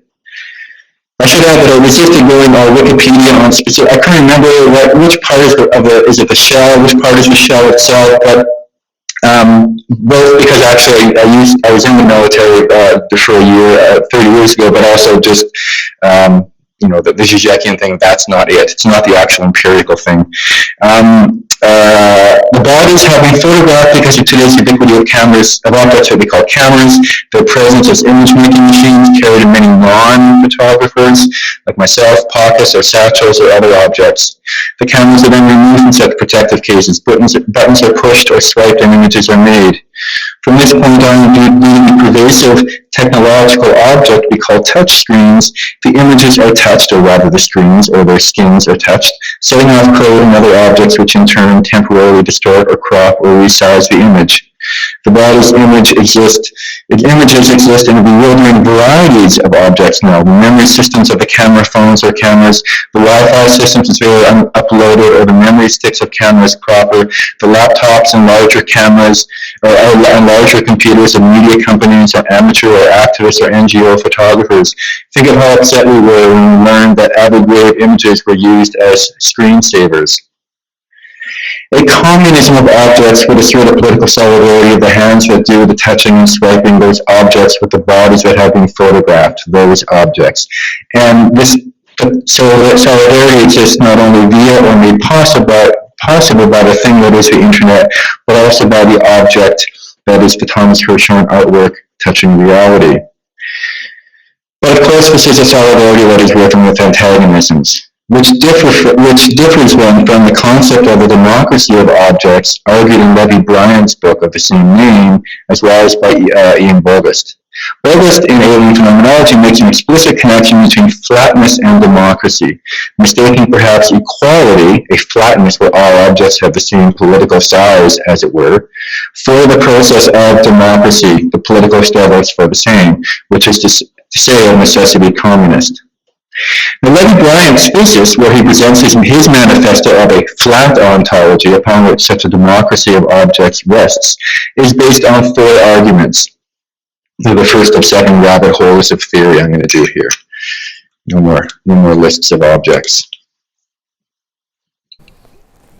So Bryant argues first against he has 4 arguments.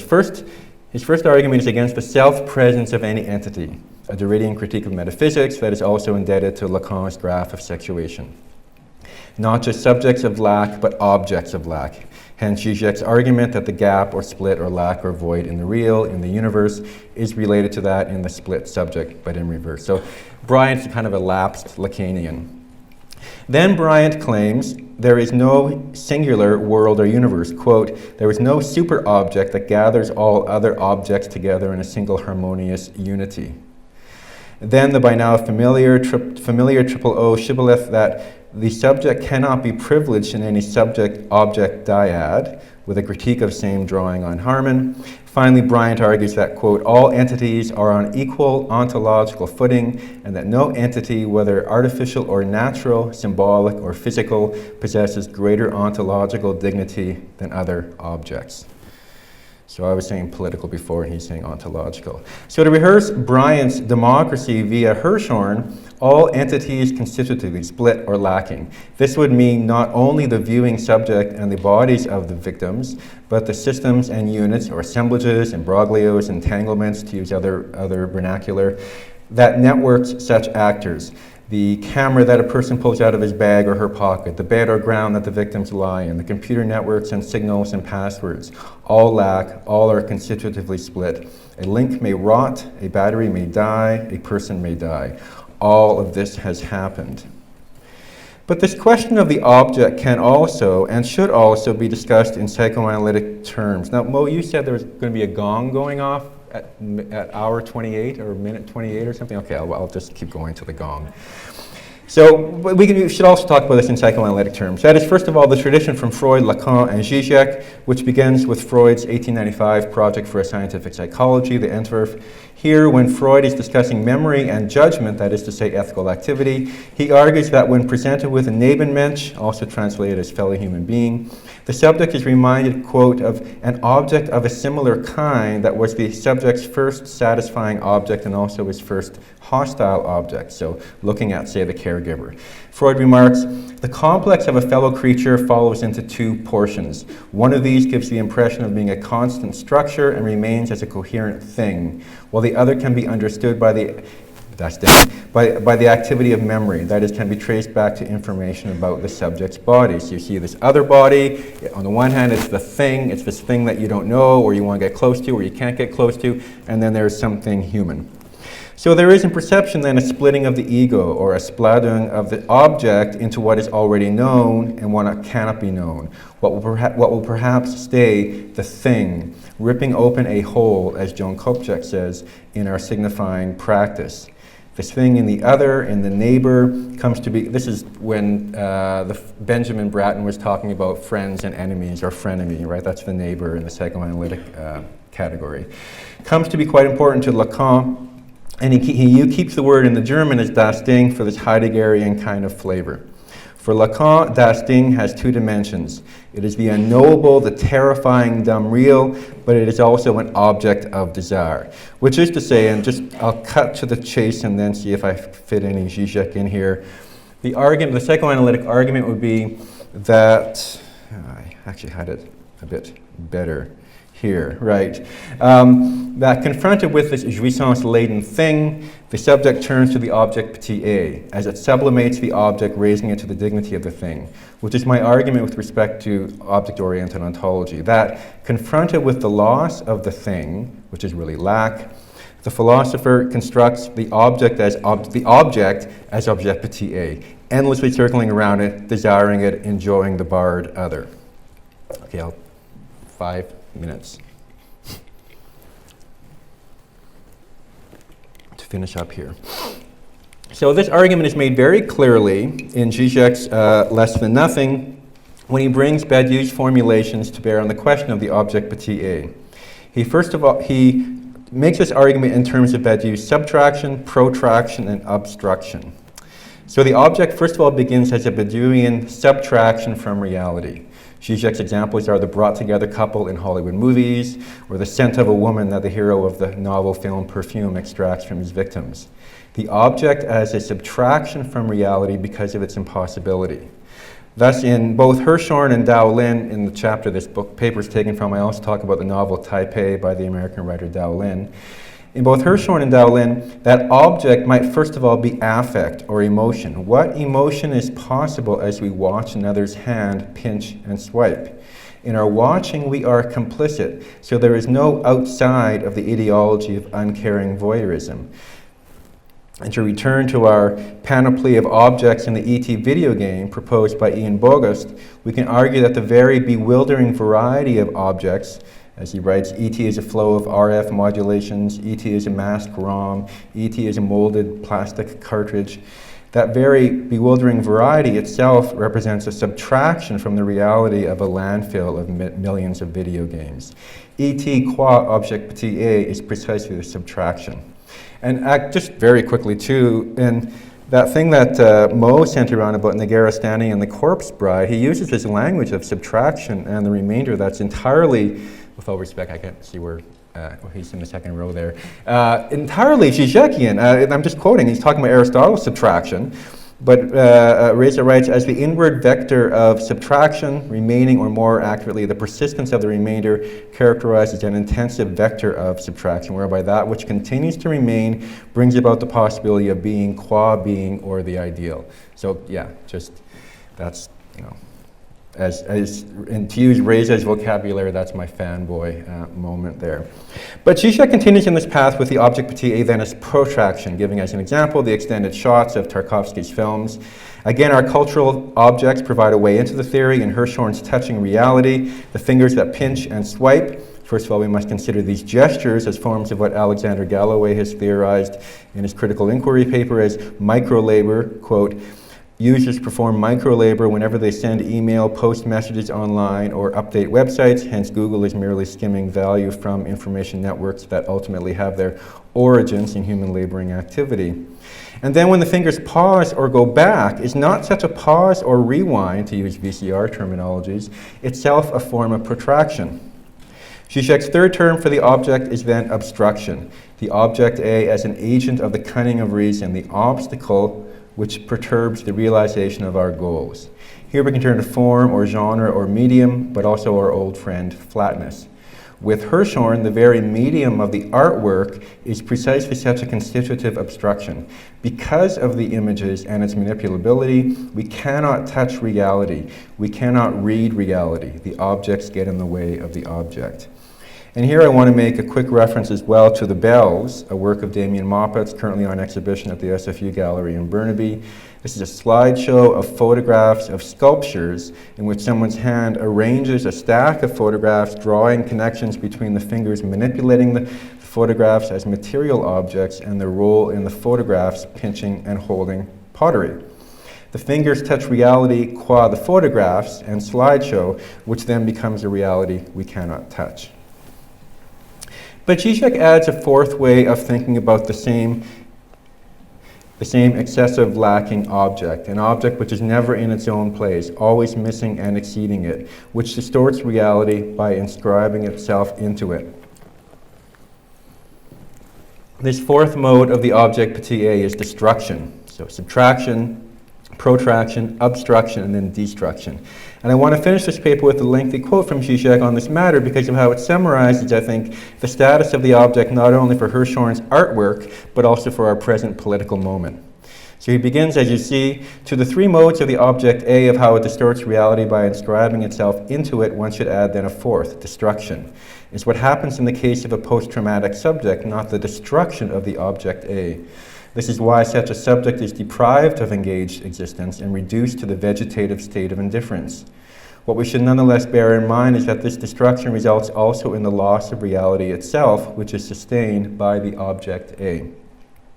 When the subject is deprived of the excess, it at once loses that with regard to which the excess is an excess. And then he adds a bit more, but I don't want to cram it on the slide. This is why the Muslims, the living dead of the concentration camps, were simultaneously reduced to bare life and stood for the pure excess, the empty form, which remains when all the content of human life is taken away from the subject. To properly understand the world historical dimension of the post-traumatic subject, one should recognize in this extreme form of subjectivity the actualization of a possibility that announces itself in the Cartesian cogito. Is not the radical desubstantialization of the subject, its reduction to the evanescent point of I think, the very operation that gives birth to the cogito. As such, the cogito, the modern subject, or the subject of modernity, should not be too hastily dismissed as Eurocentric. One can argue that the cogito stands for a kind of unhistorical excess which underlies and sustains every historical life form. Thank you very much.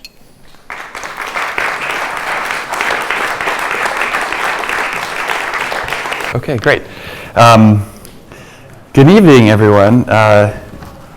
And thanks, Mo, for that introduction and for setting up this whole event and for inviting me. And as Mo said, I did grow up in Oregon and Washington, so it's nice to be back in the future People's Republic of Cascadia. And also to share the evening with Ty Smith, an old friend, so that's also a special thing for me tonight. So the title of my talk is The Black Box of Philosophy, Compression and Obfuscation. And in recent years, I've returned again and again to the concept of the black box, which is the technical trope that appears most vividly in the post-World War II era, and I would argue has become one of the most pervasive organizational principles for information aesthetics, and indeed for contemporary life as a whole. And the black box is interesting on many levels for me, and we won't have time to talk about them all tonight, unfortunately, but I'm most intrigued by the techniques of compression and obfuscation, and the way in which a structure of obfuscation is embedded within the very architecture of the black box. And here I'm referring, of course, to the black box in the technical sense, by which I mean any technical device that has an obfuscated interior functionality, but for which the surface inputs and outputs are clearly legible. Curiously, the black box champions obfuscation as a virtue. And it's this normatively positive spin on obfuscation that I find so interesting and indeed inspiring, particularly these days, these dark days of compulsory visibility. So the talk I want to give tonight comes partially from a new piece called Compression in Philosophy, a new essay that I'm actually co-authoring with Jason LaRiviere, who's a doctoral student in my department. So the first part of this talk is a totally collaborative process, and I want to acknowledge Jason. He'll also be a respondent tomorrow afternoon, so he's joining us. And then also partially from this new book that Mo mentioned that I'm finishing on the work of French theorist François Laruelle that will be published this fall. A general history of compression. This is the prize of Jonathan Stern's book, MP3, The Meaning of a Format. A book devoted to the philosophy and science of making sound smaller. Indeed, the theme of compression has begun to appear more and more within aesthetics, cultural theory, and media theory. In recent years, Hito Sterol has written in praise of the compressed or poor image, while Luciana Parisi in praise of the incompressible. Online privacy activists seek new technologies for encryption and obfuscation, just as hacker groups configure their own identities around principles of anonymity and collectivity. Now, of course, the theme has dominated theories of media and aesthetics for some time already, particularly around issues of resolution, definition, and fidelity.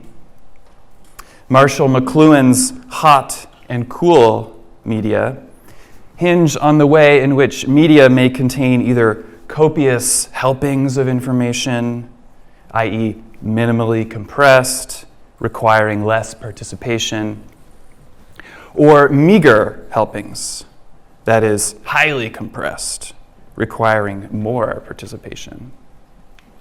And media historians have long examined aesthetic artifacts along a continuum from expansion to compression.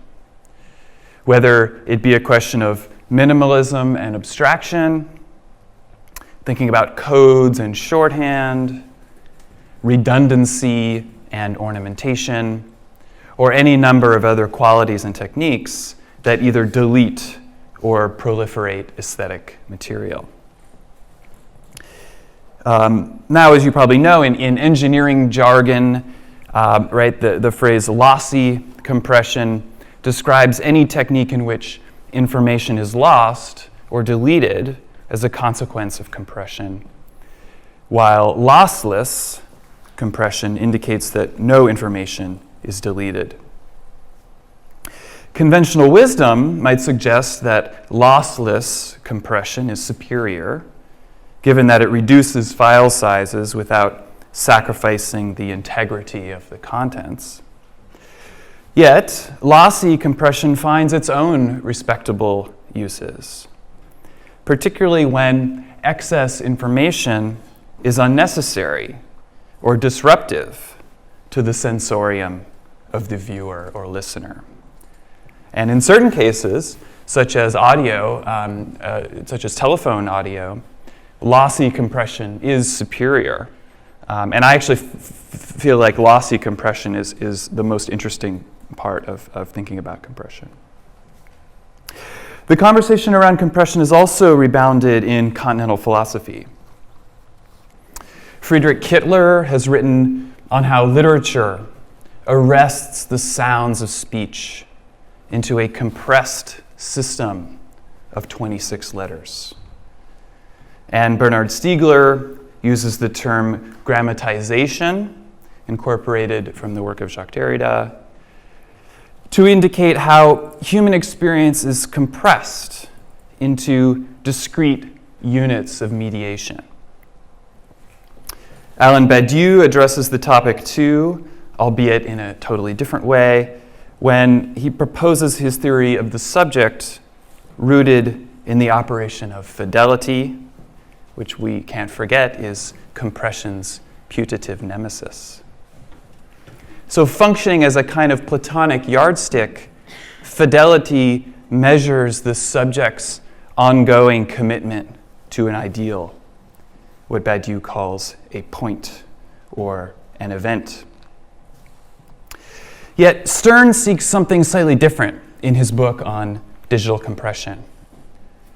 For Stern, the most urgent question for media and culture today is not that of an ever-increasing fidelity in which subjects adhere ever more closely to a representational ideal, but that of compression in which subjects slowly delete and disencumber themselves of the representational contract altogether.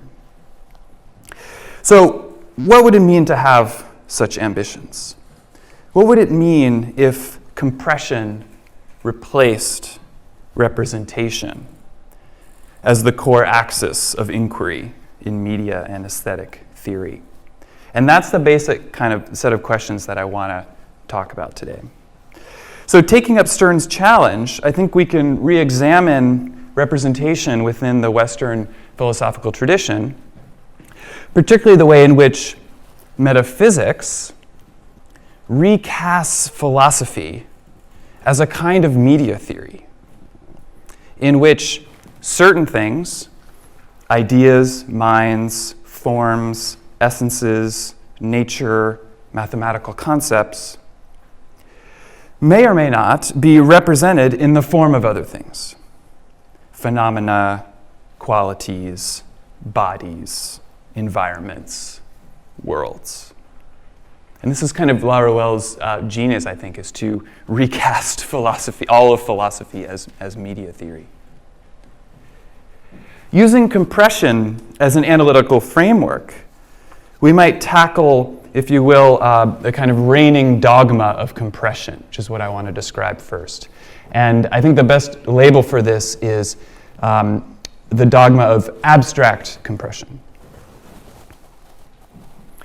So in the most basic sense, abstract compression assumes two things. One, that there is a superlative nature, and two, real phenomena appear as selective deletions of the superlative nature.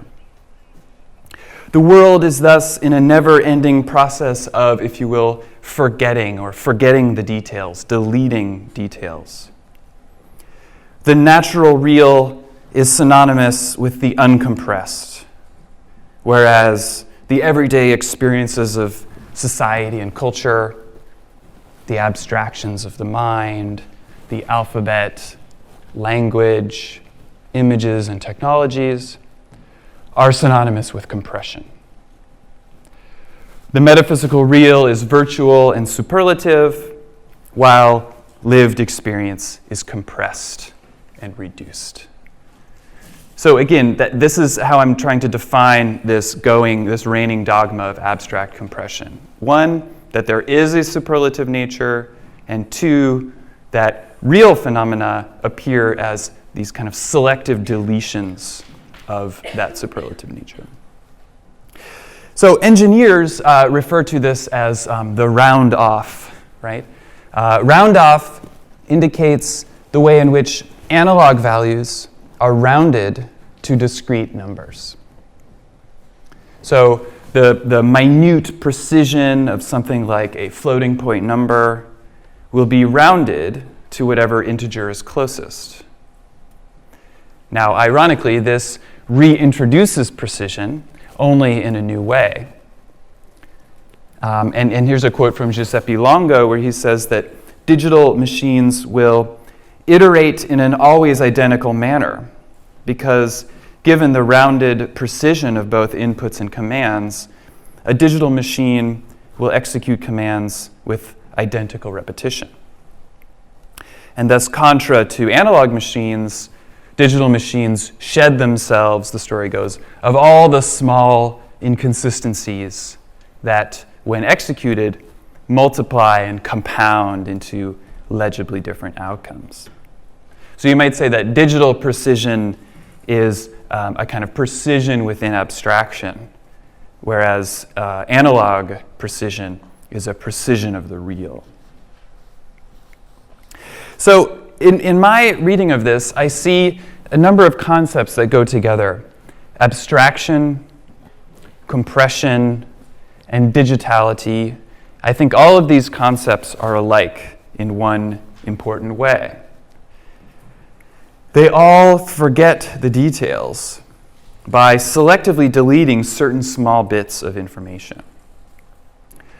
Longo explicitly links engineering and philosophy on this point, showing how the invariance of the transcendental, its ability to remain unchanging in the face of change, right, is a consequence of reduction or abstraction. Quote, forgetfulness is constitutive of invariance and therefore of conceptual abstraction, writes Longo. Because in this way, we can forget the details, that which are unimportant. So, following this, we might say that this form of transcendental abstraction is, if you will, low bandwidth or world poor, because it selectively removes information in order to persist as such. And this is why I think the transcendental and digitality are essentially one and the same thing. Of course, Marx's critique of the commodity form hinges on this very issue. For the commodity obfuscates the history of its own making, and thus embodies a kind of lossy compression of the conditions of production.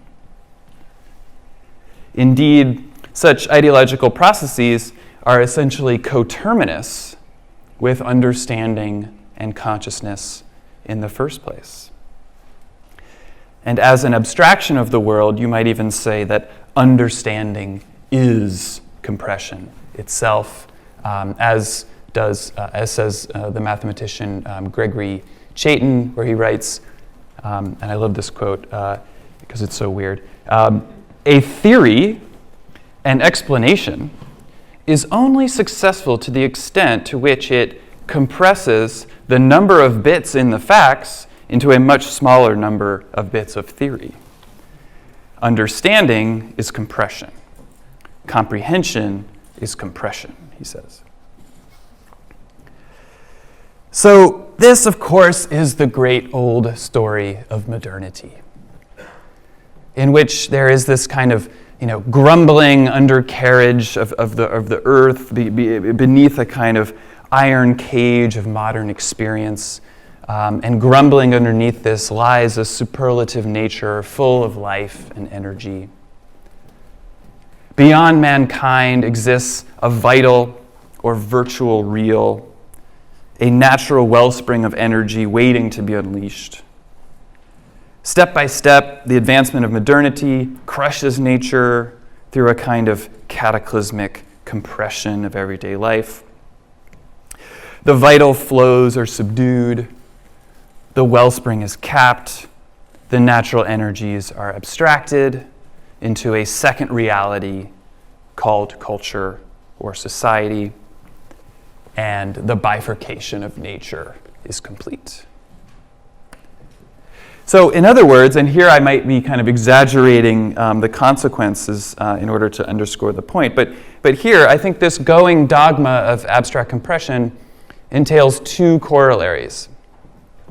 First, a kind of romantic or poetic ontology, right? A romantic ontology of matter. And second, an orientalist or developmental technology of nature. To be sure, these two corollaries are quite common during the modern period, and I think they help to define the very concept of modernity. Now, the first, evident most vividly in the Romanticism of the 19th century, assumes a superlative nature that exists beyond all attempts to compress it. The uncompressed natural real thus exceeds and suspends the mere experiences of everyday life, which themselves strive to comprehend its full majesty, a majesty of extension, of feeling, of abundance, a kind of aesthetic abundance, and so on. So second, this, what I'm calling a kind of orientalist or developmental technology of nature, stems directly from the first by superimposing the decompression of nature along global lines of ethnic and developmental difference. So now nature is an unknowable space of excess, quite literally a heart of darkness, and its energies must be released, harnessed, and developed according to the rules of the machine, the factory, the firm, or the metropolis. Now, whether these technologies are more like 15th century Portuguese carracks or 20th century Deleuzian desiring machines, I think matters much less than the underlying narrative that fuels them both. Nature is unknowable, infinite, bottomless, and uncompressible. Technology is the discoverer, developer, exploiter, and harnesser of nature. In short, technology is nature's compressor.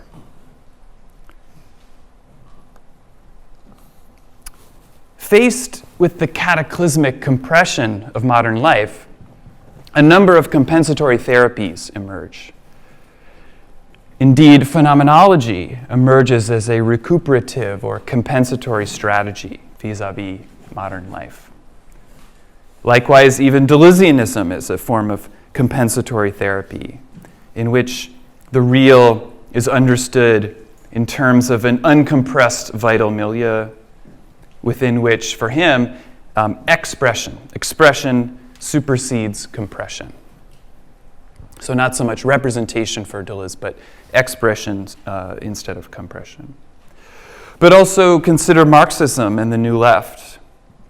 Marxist critique is rooted in decompression, namely demystification of the commodity form, while the New Left's politics of visibility is understood in terms of an unpacking, an expansion, a liberation from the compression of everyday life.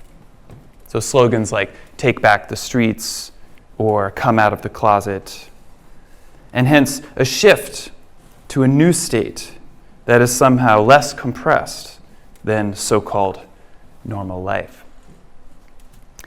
But I think this is only the beginning of the story, and as you can imagine, I'm ultimately not so much interested in this kind of going dogma of compression that I've just described, but rather what sorts of alternative uses of obfuscation and opacity might be possible. So I see an alternate tradition emerging, not entirely opposed to the first tradition. I don't want to have it be a stark opposition, but if you will, maybe absent or withdrawn from the dominion of a compressed transcendental. In this second tradition, compression is not an epiphenomenon of metaphysical difference, but in fact, a positive tactic of what we might call physical indifference. And that shift from difference to indifference is, I think, totally crucial. I think we can label this the tradition of generic compression, in which data deletion happens at the level of real material life, not at the level of mind, language, spirit, essence, or totality. And so I'm gravitating now more and more toward this concept of the generic or generic compression, particularly as it's been articulated in the work of people like Alain Badiou, and more recently for me, Francois Laruelle. So in the second half of the talk, I want to shift and try to explore what this mode of generic compression might actually look like, with reference to Laruelle's theory of art, and maybe pose the question to you, maybe something that's been an elusive question thus far for speculative realism. Is a realist aesthetics possible? Another way we could phrase it is it possible to have a non-digital aesthetics? So I think we can explore this idea of generic compression in Laruelle. I won't give a detailed gloss of all of Laruelle's thoughts on art or photography, particularly because I wrote a small piece called Laruelle and Art that was published online, and I don't want to duplicate that. But I will reference that article a little bit and then say more about Laruelle's theory of art. And by the end, if you'll indulge me, I think I want to propose that Laruelle is essentially a thinker of utopia. And that the best way to understand Laruelle's aesthetics, and indeed his so-called non-standard method as a whole, is as a theory of utopia. I see it as a kind of actually existing communism. So here's a quote from Frederick Jameson, a recent quote.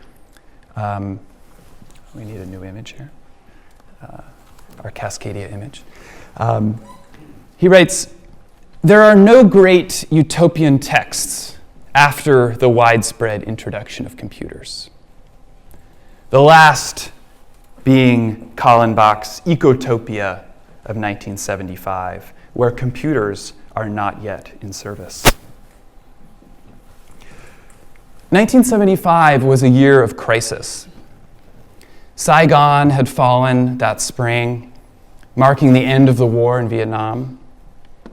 A few years prior, OPEC's oil embargo had sent price shocks around the world. The boom years of the 1950s and 60s had given way to new economic crises by the early to mid-70s. And these crises would, in part, usher in a new economic regime that would place the computer at the heart of value production, the so-called shift into post-Fordism. This was the time of waning modernity. In Jameson's estimation, it was the last time we could propose a kind of non-place apart from our own, a utopia in which alternative axioms generated alternative worlds. And indeed, the years since have been marked, you might say, by a failure of imagination, particularly among progressives, during which it has become impossible to conceive of viable alternatives to the new cybernetic universe. And Jameson puts it like this. I'll read a couple lines here. He says, "Today, instead of utopian texts, we have the free market deliria of cyberpunk, which assumes that capitalism is itself a kind of utopia of difference and variety. I think this failure of imagination on the left can be attributed to the assumption that computers are enough to take care of totalization. That the well-nigh infinite complexities of production on a global scale, which the mind can scarcely accommodate, are mysteriously resolvable inside the computer's black box, and thus no longer need to be dealt with conceptually or representationally." And that's the end of that long quote. So the end of the utopian text signals for Jameson really an end to representation. Or at least it indicates that representation, as complicated or flawed as it might be under otherwise normal conditions, has been interrupted, perhaps even outsourced to another domain entirely. So what exactly happened during those years, and how is it possible for Jameson to claim that utopia vanished? So if we were to consider aesthetics strictly from a theoretical point of view, the 20th century witnessed a single great death and transformation: the death of representation and its transformation into a new form. The end of critique, the crisis of mimesis, the post-hermeneutic turn, the new materialism, the end of representation. Such a transformation has appeared under a number of different names in recent years. Now, of course, the question of non-representationalism in art has been around for some time. But I think the question of a rigorously non-representational ontology or aesthetics is something quite different. For even non-representational art has some sensual element that it reveals to a solicitous viewer, no matter if that sensual element has a referent in the world. Abstraction can still be mimetic, even if it isn't a picture of nature. Non-representational aesthetics, I think, is something else altogether. It abandons the age-old question of reference, or to use the current parlance, indexicality, right? But so too, it abandons the this-that structure of representation in its entirety, reducing aesthetics to a form of kind of pure immanence, you might say.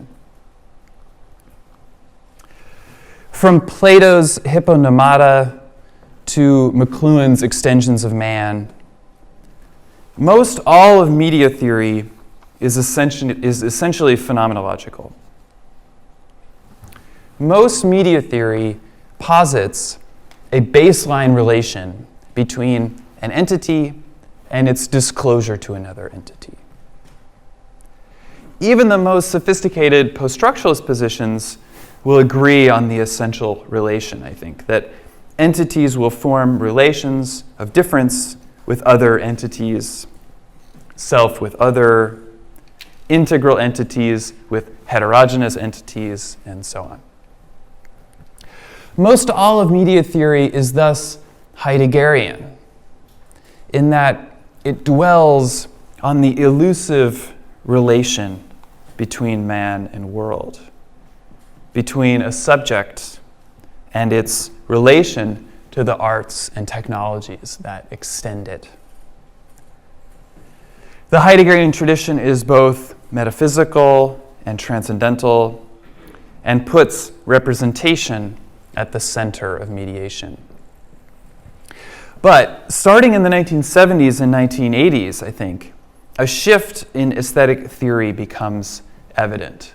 I think it happens first with Deleuze, but it happens very quickly afterward with two other people, with Michel Henry and also with Francois Laruelle. Now, references to art, literature, and aesthetics permeate nearly all of Deleuze's writings, of course. But with this important 1975 collaboration with Guattari on the literature of Franz Kafka, and then later, with subsequent books published mostly in the 1980s, Deleuze deals with aesthetic themes in a more systematic way. First with painting, then with cinema, and then with the Baroque. So Heidegger poses a basic question for aesthetics. What is the relationship between hermeneutics and immanence? Many who have written on Heidegger have explicitly or implicitly taken a position on these two terms. There are those who claim adamantly that Heidegger is the consummate thinker of hermeneutics. For in his version of phenomenology, one is constantly grappling with a world that is only partially knowable at best, constantly withdrawing from our being, remaining forever at a distance, a cryptographic world that is only tolerable through a kind of mystical submission to its sublimity. And in many ways, this might be the kind of prevailing view, but there are others who champion the more, if you will, the more poetic Heidegger and hold him aloft as proof of an immediate relationship to truth. So this is the Heidegger as a philosopher of sincerity, of authenticity, the romantic Heidegger who places man at the center of being and then asks him to stretch out his arms in order to remain within it. And I think, for me at least, part of the appeal of reading Heidegger and maybe an explanation for his continuing legacy is due to the fact that he doesn't actually, I think, adjudicate between these two things, between the hermeneutic quest and a sense of immanence. But the aesthetic question takes a totally different form in Deleuze. If Heidegger queries after the relationship between hermeneutics and immanence, Deleuze asks a different question. What is the relationship between immanence and multiplicity? Of course, Deleuze thinks both terms at the same time. There is the Deleuze of immanence as well as the Deleuze of multiplicity. And in fact, for him, the two sides fit nicely together. For under the banner of what he calls univocity, Deleuze describes a world of pure multiplicity in which all multiplicities are equally immanent within nature. So there isn't any kind of this-that logic, sender-receiver logic in Deleuze's theory of expression, only a kind of immanent transformation within a set of virtualities.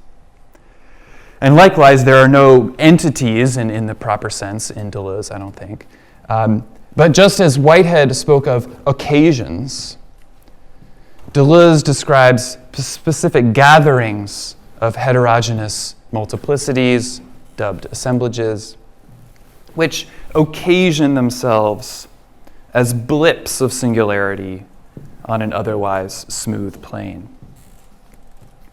So, on the one hand, Heidegger is forever locked in the heroic throes of hermeneutics, which, while ultimately shackled to the basic phenomenological contract, also cherish some sense of immanence, at least as a kind of ideal. On the other hand, Deleuze breaks definitively from the legacy of phenomenology, pursuing instead the great compromise between immanence and multiplicity, forging an alliance between univocity, speaking as one, right, and difference. So not to, put too fine a point in it, I think that the 20th century basically gives us these two basic options for any kind of aesthetic theory, either Heidegger or Deleuze. Either aesthetics as representational correspondence, or aesthetics as non-representational expression. And so in my reading, figures like Henri and Laruelle appear in the kind of shadow of Deleuze, or the legacy of Deleuze, in the shadow of a kind of non-representational night to which he introduced them. Deleuze was not the first to consider the topic of immanence, of course, not even the first to think aesthetics as immanence. And neither Henri nor Laruelle mimic the course taken by Deleuze. But all three do agree on certain things, that representation is bankrupt, that the transcendental must give way to some kind of theory of immanence, that the world is not mimetic at its core, that aesthetics must not continue to ape the logic of metaphysics. Instead, they suggest that aesthetics follow a more mundane logic. So in the case of Henri, it's this kind of, a very different direction, a kind of internal logic of spirit. Or in Deleuze, it's the productive capacity of matter. Or in Laruelle, it's this kind of immanent and generic logic of the real. So still, Laruelle's aesthetics remains elusive, and I just want to kind of end by showing a little bit and parsing a little bit a text that he wrote on the artist James Turrell. Now, in the early 1990s, Laruelle wrote an essay on the artist James Turrell, known for his use of light within architectural space.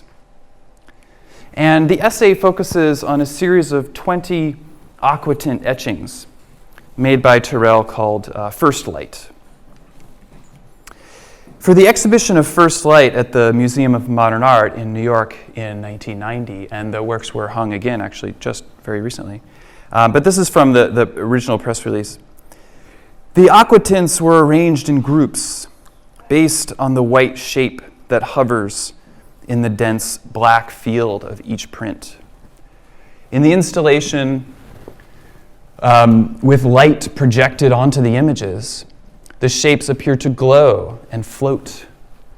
Viewed in sequence, they seem to move. The effect from print to print is trance-like and mesmerizing.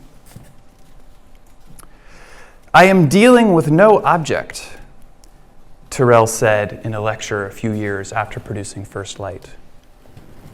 I am dealing with no image because I want to avoid associative, symbolic thought. I am dealing with no focus or particular place to look. With no object, no image, and no focus, what are you looking at? That's a quote from Turrell. Indeed, the object of First Light is perception itself. And Turrell says as much. No object, no image, no focus. No wonder Laruelle was drawn to First Light, because it represents the very core principles of the non-standard method. For Laruelle, Turrell's artwork poses a basic problem. Quote, light makes manifest. That's the basic phenomenological claim, right? Light makes manifest. But what will manifest the light? Systems of representation reveal aspects of the world to perceiving subjects. This is how light makes manifest. But is it possible to see light in itself, not in relation or as a relation to a perceived object? And it's that subtle shift from as to in or from what you might say the as structure of philosophy to the in structure of theory. Is it possible to manifest the rigorously immanent genericness of light itself? That's the challenge. In order to describe this the radical nature of Turrell's non-standard art, Laruelle poses this hypothetical scenario that I love, and so I'll read this quote. He says, "Imagine a photographer tired of using light to render his subject or whatever other objects were before him. Imagine that this photographer was crazy enough to want to render the light as light. If so, this would not be the light from distant stars, but a light without stars, without source, no matter how distant or hidden, a light inaccessible to the camera. Should the photographer abandon his technique and find another? Or should he generalize his technique? It's the generic again. Should he generalize his technique across the various forms of the darkroom, the white cube, and the camera obscura in order to proliferate the angles, the frames, the perspectives, the openings and shutters used to capture or perhaps to seduce the light itself? Would he not be making, in essence, the kind of work that Turrell makes? And that's the end of the Laruelle quote. So Turrell's light is a light that doesn't come from the stars. So the sun and the stars. Laruelle gives it an unusual label. He calls it a photic materiality. So being both non-cosmic and non-ontological, so non-cosmic, not from the sun or stars, Turrell's light does not orient the viewer. Instead, according to Laruelle, Turrell's light performs experiments on perception and retrains perception according to alternative logics. This mode of experimentation produces what he calls an aesthetic generalization of perception in order to unilateralize the conventional prohibitions placed on perception by philosophy. Instead of philosophy or photography setting the agenda, quote, light acts instead like a drive that has its own subjectivity, or like an a priori force. And this, to me, I think, is what compression might mean for us today. To delete data means to delete this representational infrastructure. And once such deletion or compression has taken place, we are left standing directly and immanently in the real. I just don't think there's any other way to describe it. So just to end, does Laruelle contradict Jameson's argument? The argument that no great utopian texts exist after computers enter everyday life. I don't think it does. I think it actually ratifies it all the more. Because Laruelle's work confirms a particular kind of historical periodization. Formerly existing as narrative or world or image, utopia might have perished by the end of the 1970s. But where it perished as narrative, it was reborn as method. And I think this is the key to Laruelle's utopianism. For him, utopia is a technique, not a story or a world. Utopia for him is simply the refusal to participate in the philosophical decision, a refusal to create worlds. And so I grant you it's kind of counterintuitive, but Laruelle's refusal to create alternative worlds is what makes him a utopian thinker, because his non-standard world is really a kind of non-world right? Just as utopia is what we call the non-place. So I think that the use of a non-world is the connection. Cold comfort for Jameson, however. Since Laruelle's marginality today, his recent exposure in the Anglophone world, a burst of visibility after 30 plus years laboring in obscurity, is but further evidence of the marginality of utopian thinking. And the many efforts to malign, mischaracterize, or simply ignore Laruelle are testament to the very failure of imagination that Jameson identified.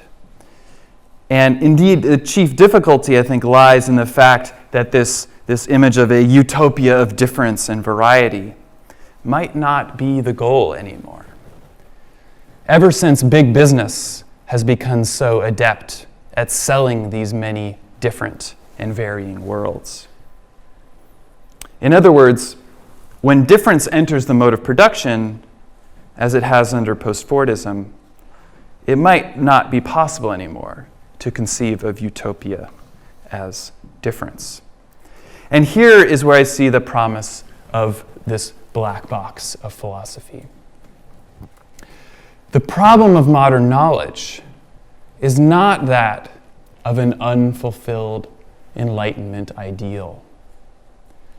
The problem with philosophy is not that it hasn't yet fully revealed the secrets of the world. The problem with philosophy is that it's not compressive enough. And we can only hope, I think, that compression, not expression, will guide the media and art of the future. Thanks very much.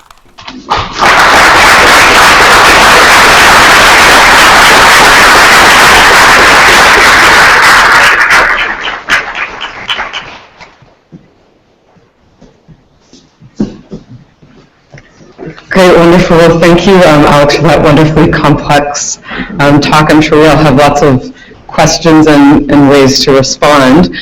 So first we're going to have a short response to the keynote from Ty Smith, who I'll just briefly introduce. Ty is an assistant professor of art history at the University of British Columbia.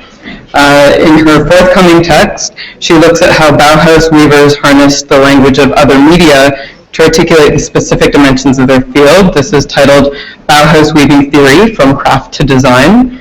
She's currently developing a new project which will examine the use of textile metaphors in media theory and philosophy since the 19th century. So please join me in welcoming Ty Smith to respond to our keynote.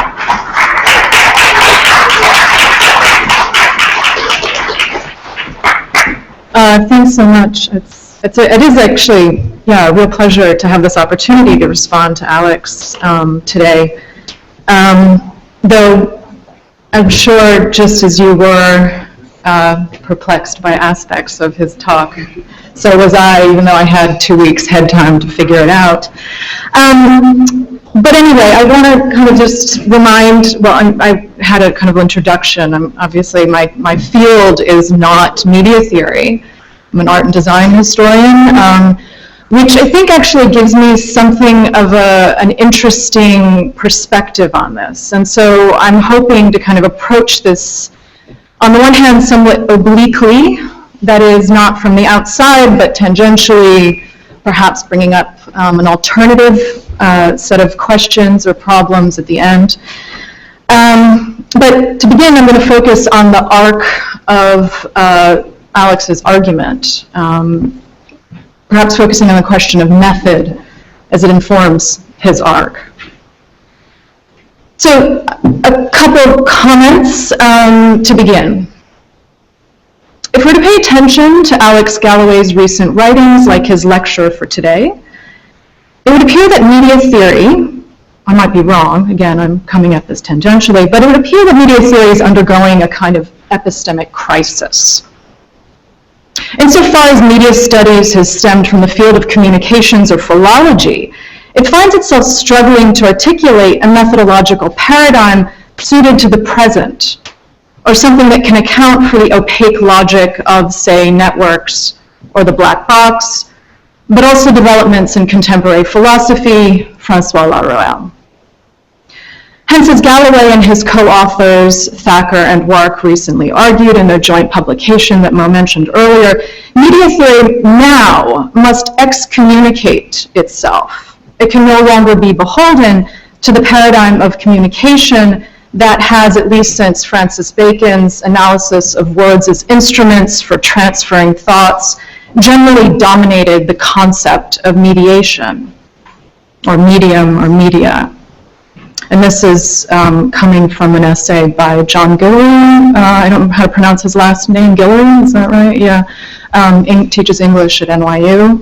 The essay is called Genesis of the Media Concept. So this is why it seems that Alex has turned, I'm going to speculate, in the last 2 or so years, perhaps 3, to think through the various questions of philosophy. Why he has been addressing, say, the concept of the digital and the history of philosophy, quote, together in parallel and in series as they merge.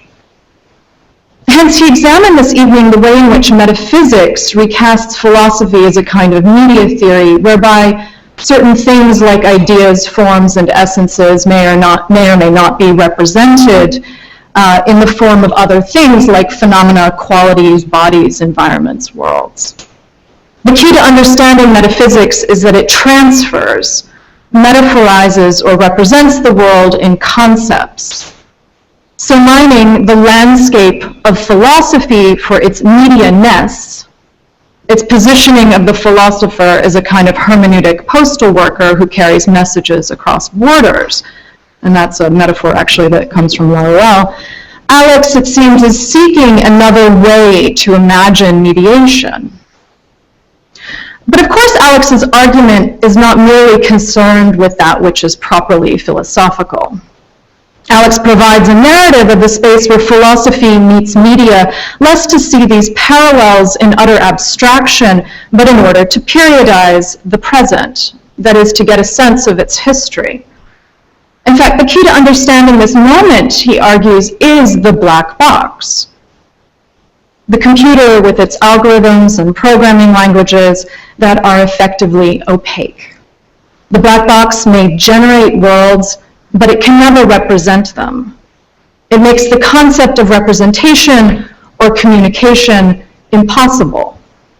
Our present, our place in history, renders the world of philosophy or whatever a kind of black box.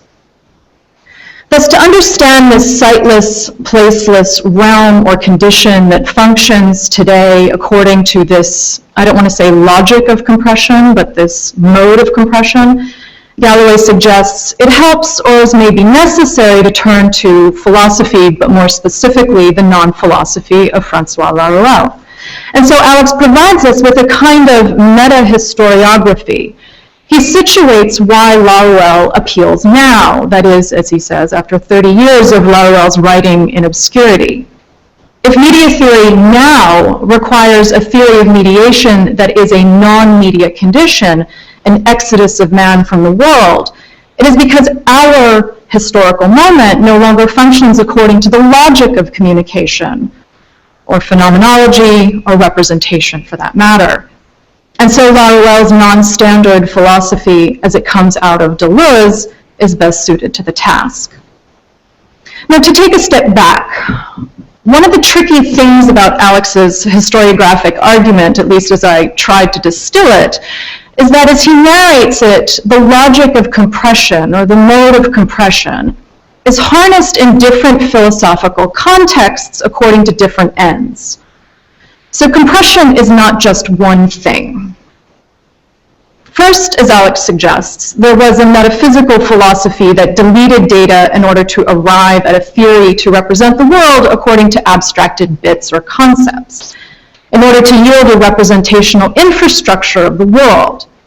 Second came those compensatory therapies, like Heideggerian phenomenology and Deleuzian vitalism and Marxism, which through various tactics sought to decompress the real.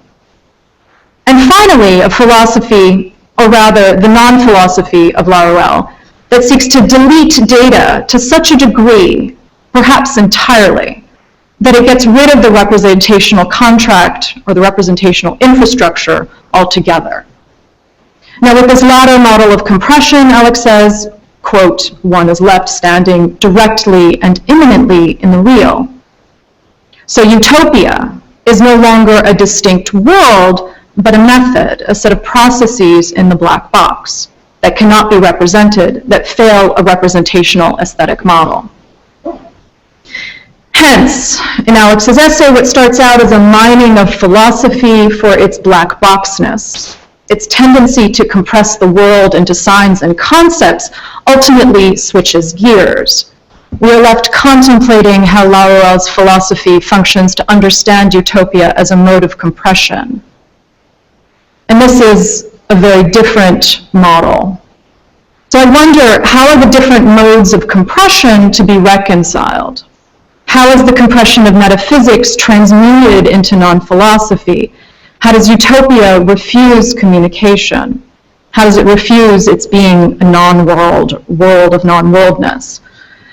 And if this new model of thought about mediation bears black boxness, once we enter its parameters, can we ever leave? What are the consequences for utopia as it shifts toward a non-reflective, non-representational mode of thinking?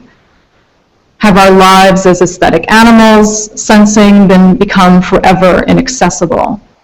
Or is this the point?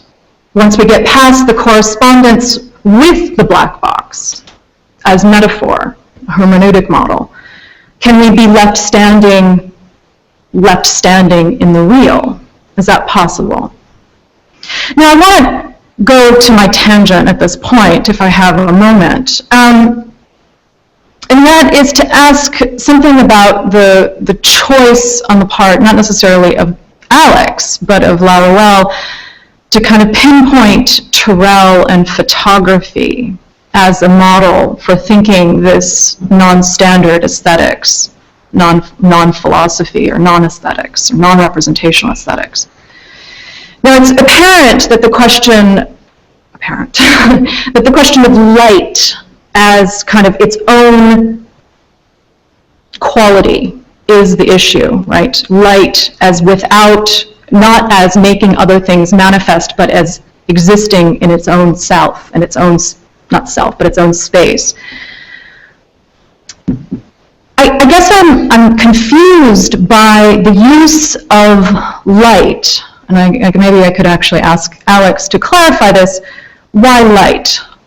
What is it about light that is able to access this kind of space of non-communication? So I'm going to suggest that, in fact, Galloway provides another model, which is the black box. And you might say that the black box and light are working as this kind of couplet together. That the black box is, in fact, the space of non-philosophy, that space in which light enters but does not leave. And what is the kind of condition of that space in which something cannot leave that speaks to the problem of non-philosophy? I'm also going to suggest, again, as another tangent, that perhaps another model, and this is perhaps a little bit self-indulgent on my part, another model might better be suited to the question of the no object that light presents. Textiles. Now, textiles, which is my kind of object of inquiry recently, actually for the last several years, have, with few exceptions, fallen outside of the parameters of media theory, in part, or maybe precisely because of the fact that it is unclear what, if anything, to mediate. The sheer materiality of a bolt of fabric, for instance, appears almost silent to touch, perhaps, on a life of organic immediacy. Even when its structure is complex, it fails to communicate messages unless such messages are projected onto it, i.e. as brocaded images or printed after the fact. So since I don't have any images, I just suggest you look at your jacket for a moment, close up. And yet, as a flexible surface made from a network of threads, this same textile is highly mediated, produced by an apparatus, a loom. It circulates within various modes of, say, economic exchange and global trade. Textiles are media fundamentally, that trouble the distinction between immediacy and mediation, materiality and representation. In their transition from technique to object, from a network of threads to a world of stuff, textiles slide deftly back and forth between the visible and the invisible, the reflective and the non-reflective, materiality and representation. Thanks. And I'll move on to the other presenters.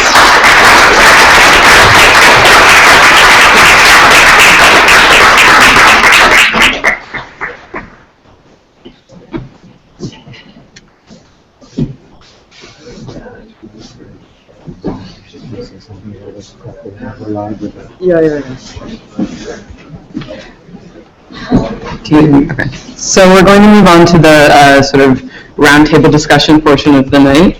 So we have one respondent here with us and 3 that will be joining us online. Yes, we're going to go one by one based on how the presentations unfolded, right? So we're going to have probably either Aaron Gemma or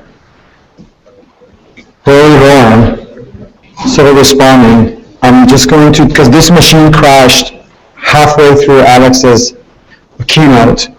So what I did was we restarted the other one. No, everything is cool because we actually taped it with a high-res camera. That's kind of like, we're going to like edit it out and make one ready to be available tomorrow. But I'm just going to like reconnect this one to the new Hangout that everybody else is kind of like on right now, the one that you're watching, because this one was off for this whole entire period. I mean, even though it's not really necessary, but I just want to like get this one going. I may not even be able to join it because the room is full. But anyways, can we, guys, can we get the communication going with like the Hangout, like to hear them? Because it would be good if Jason can turn yes. Rory, you want to start, or Aaron, you want to start?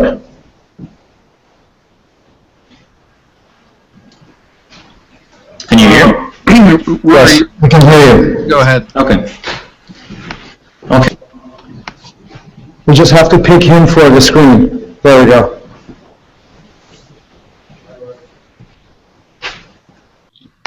Mohammad, for the invitation. Really exciting to be part of this event, and glad to be part of the conversation.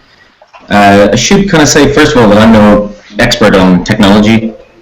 I feel pretty unqualified to speak to a lot of the questions that are being raised.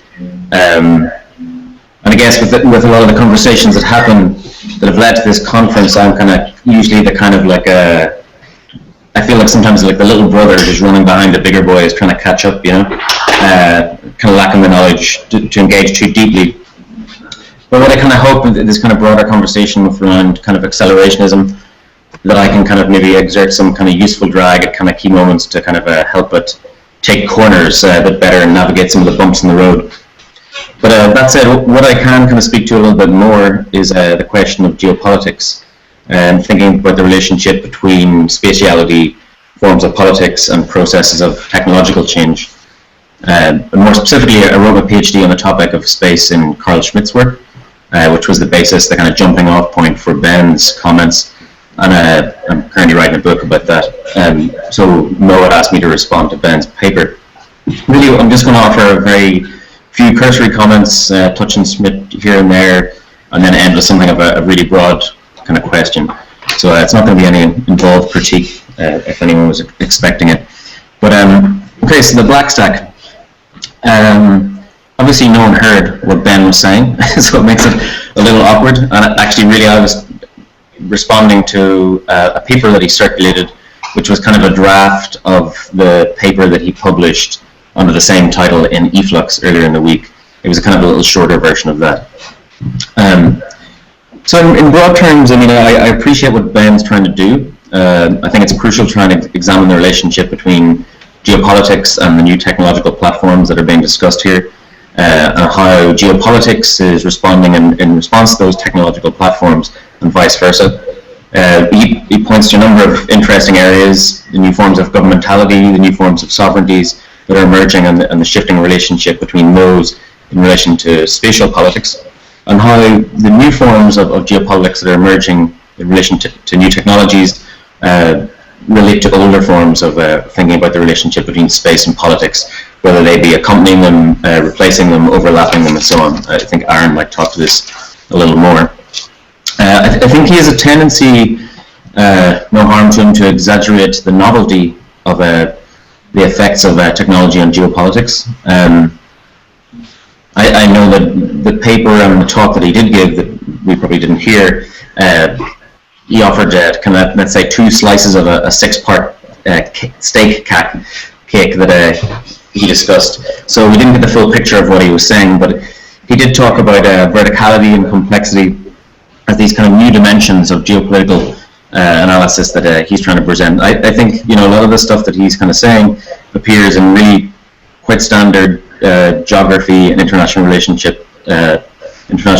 literature at this point, albeit these are presented on a less kind of encompassing horizon than Ben attempts to construct.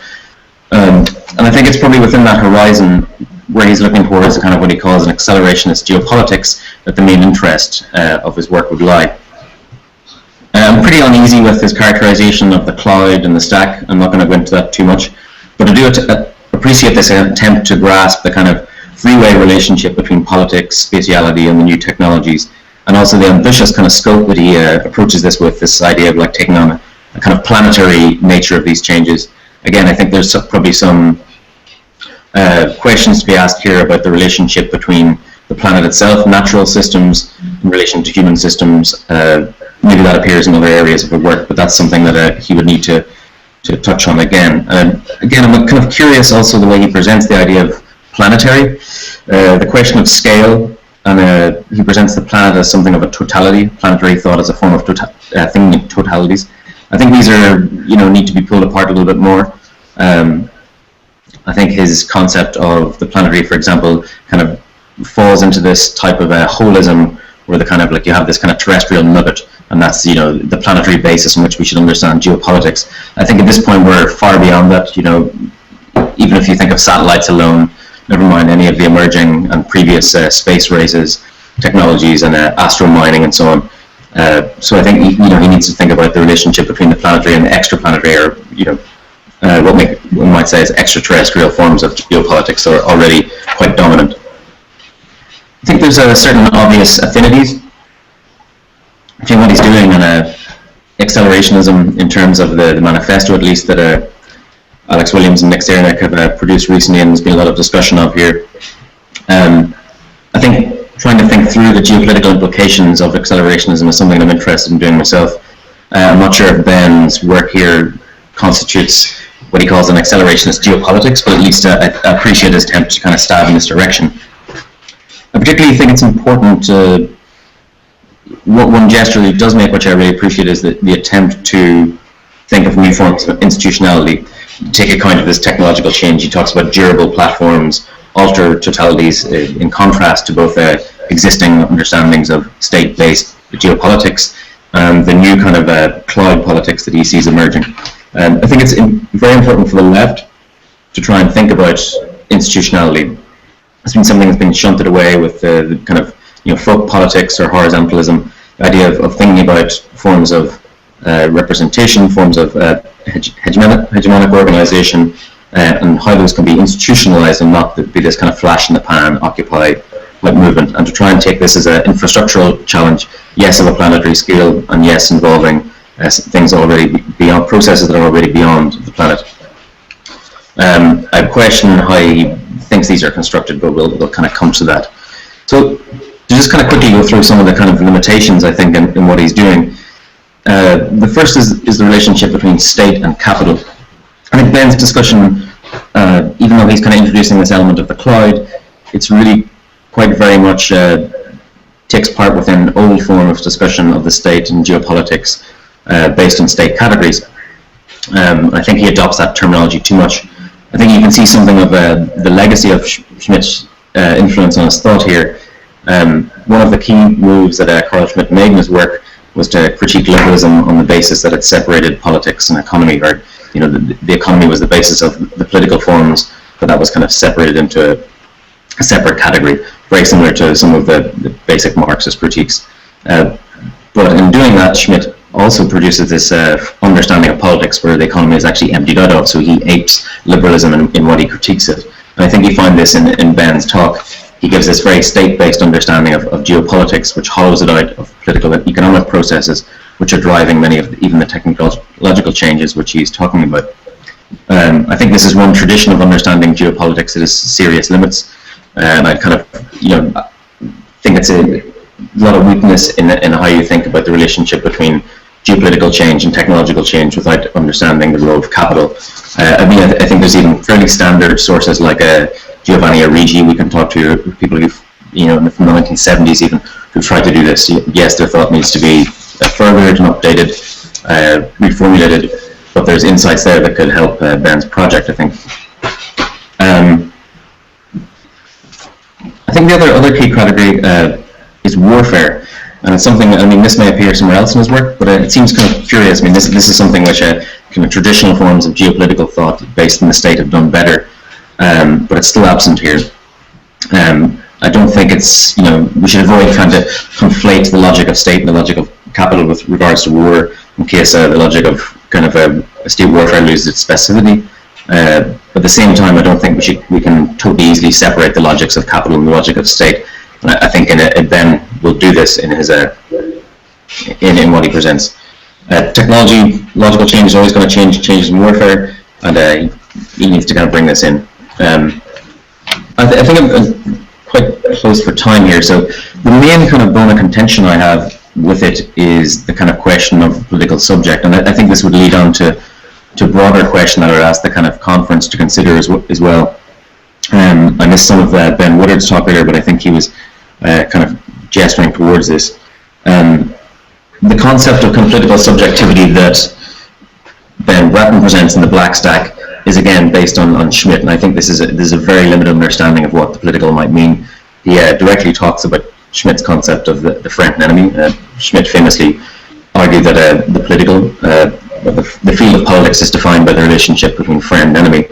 And certainly we might say that antagonism is unavoidable and inherent to the field of politics, but surely it's not exhaustive to that. I think by kind of running with this, he misses out on many opportunities to kind of think about other ways that politics might be organized. I think this is kind of important in relation to the forms of political subjectivity that he presents. We're not given much to go on here. He talks about the user, which is obviously this kind of polemically aping the language of neoliberalism, quotes in the air, in case Nick Land hears me.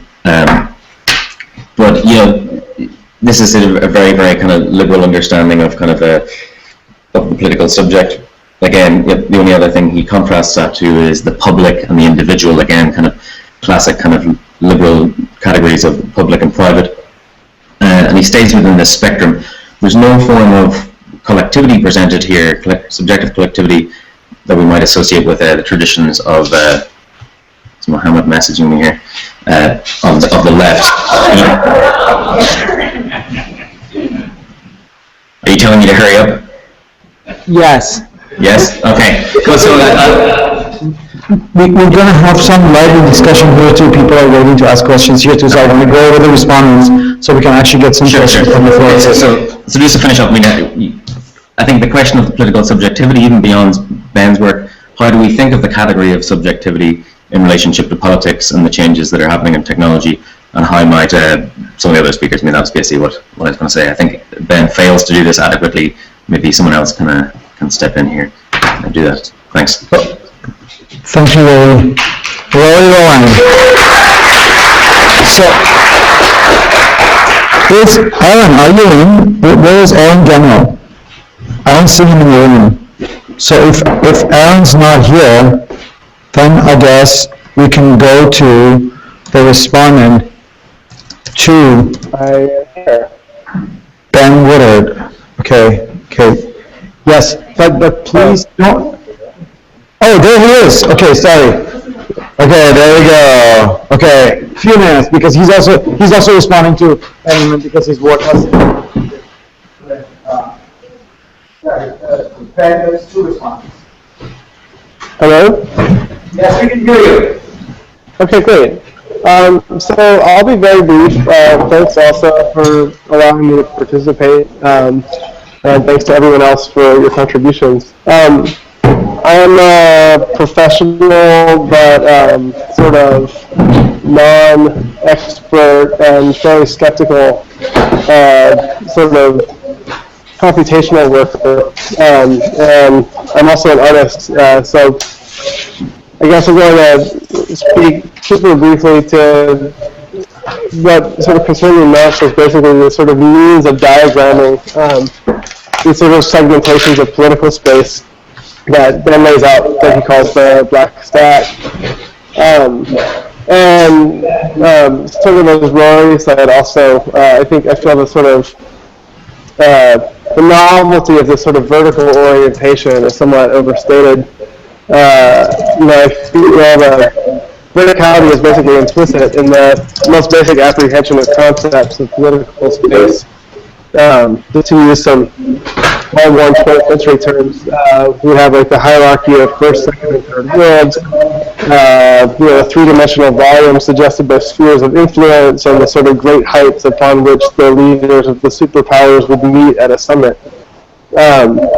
And then the sort of more practical terms of like an interstate conflict you have with the first Gulf War, initiated via Iraq's claims of Kuwaiti slant drilling into their sort of subterranean mineral resources, and then after the war, the no-fly zones enforced in the northern and southern thirds of the country, were enforced by NATO. So you have these sort of complicated, multi-jurisdictional vertical segmentations already existing and independent of a sort of computational situation. And in general, I think the horizontal image of political space is basically implicitly rendered from an aerial vantage. The sort of interchangeability of maps and say aerial photos. And I think, and we also have really a more explicitly vertical conception of space available, really in terms of private property.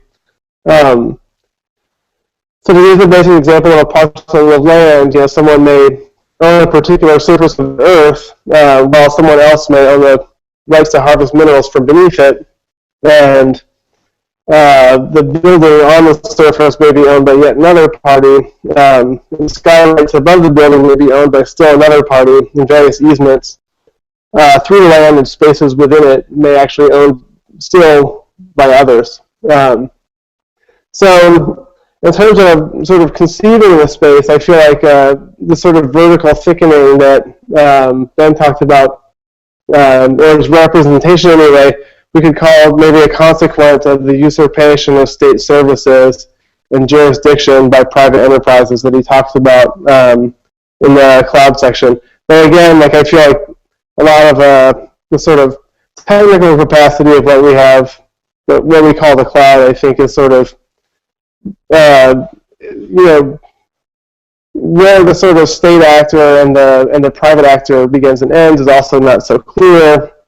Given the agreements, for data harvesting between, the big social media and various data providers and NSA, for instance. But I think in terms of the kind of diagram of this idea, I think that insisting on the vertical image, of layers of the stack, the Earth, Cloud, City, Address, Interface, and Users, sort of lends this vulnerability to these terms being revisualized horizontally, or maybe in state bureaucratic terms, jurisdictionally, for instance, simply as concentric rings with the user in the center.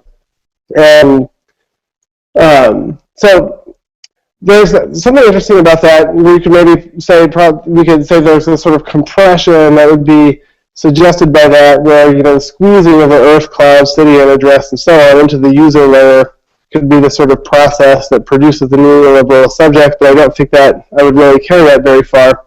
But this sort of jurisdictional diagram of rings becomes actually sort of more interesting to me if we're able to reorder the concentric rings, not to a sort of static, like, or preferred reconception of the jurisdictions that Ben lays out, but actually in a sort of continuous process, shifting each layer of the stack's orientation to the other.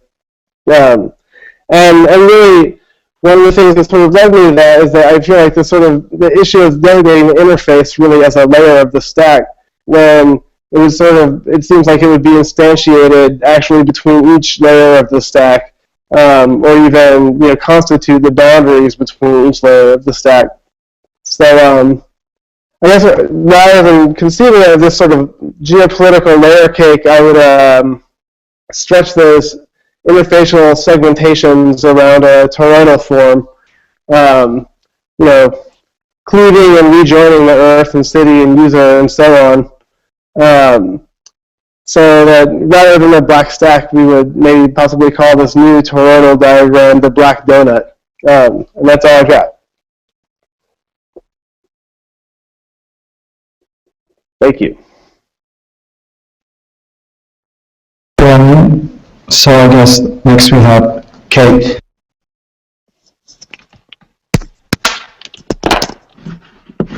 Hello, thank you for having me. Sorry, I'm using my voice, so bear with me. So my name is Kate Henderson, and I'm responding to Ben Woodard's paper. So just to introduce myself, I'm an artist working with lens-based media. So through projection, video, and installation, my work navigates the fraught transition overlap between body, machine, the digital, and the analog. So my thesis work at UBC this past spring investigated the shift from analog to digital in lens-based technologies. And on the internet, I discovered a series of low-resolution, digital, candid photographs of the destruction of Kodak factories.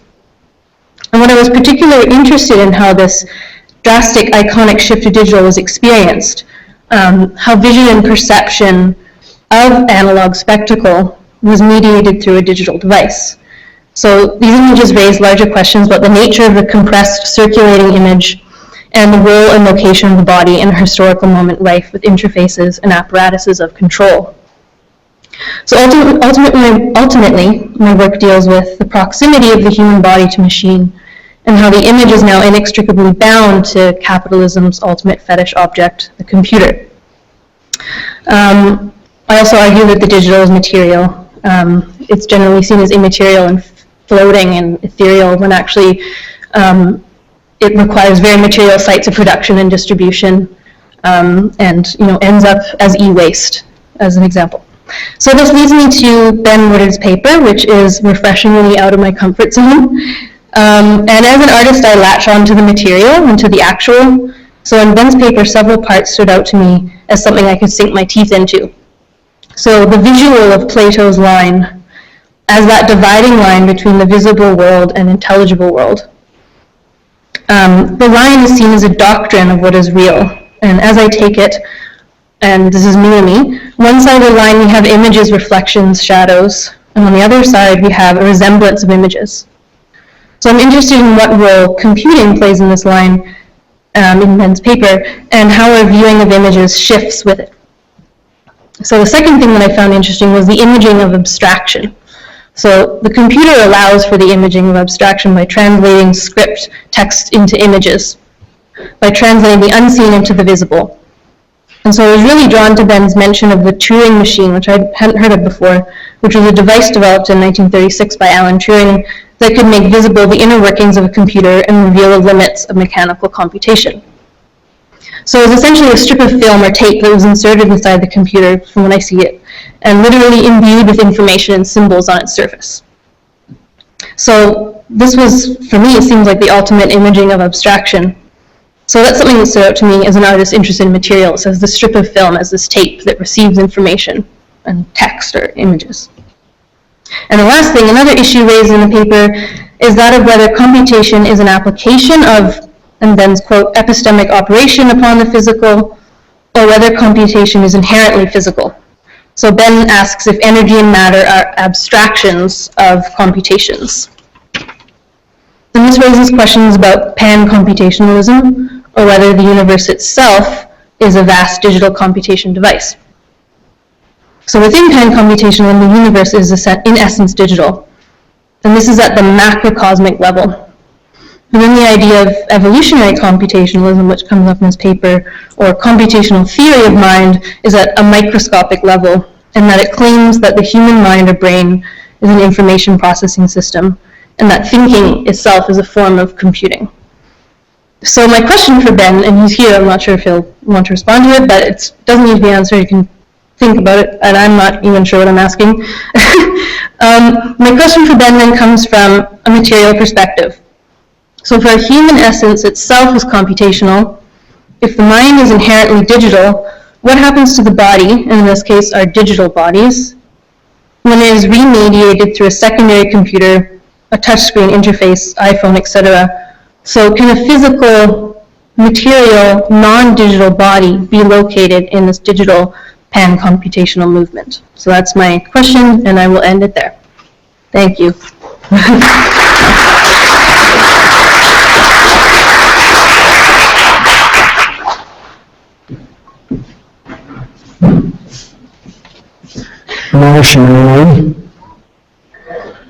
Martian. Yes, I am. Hi, sorry. Can you hear me?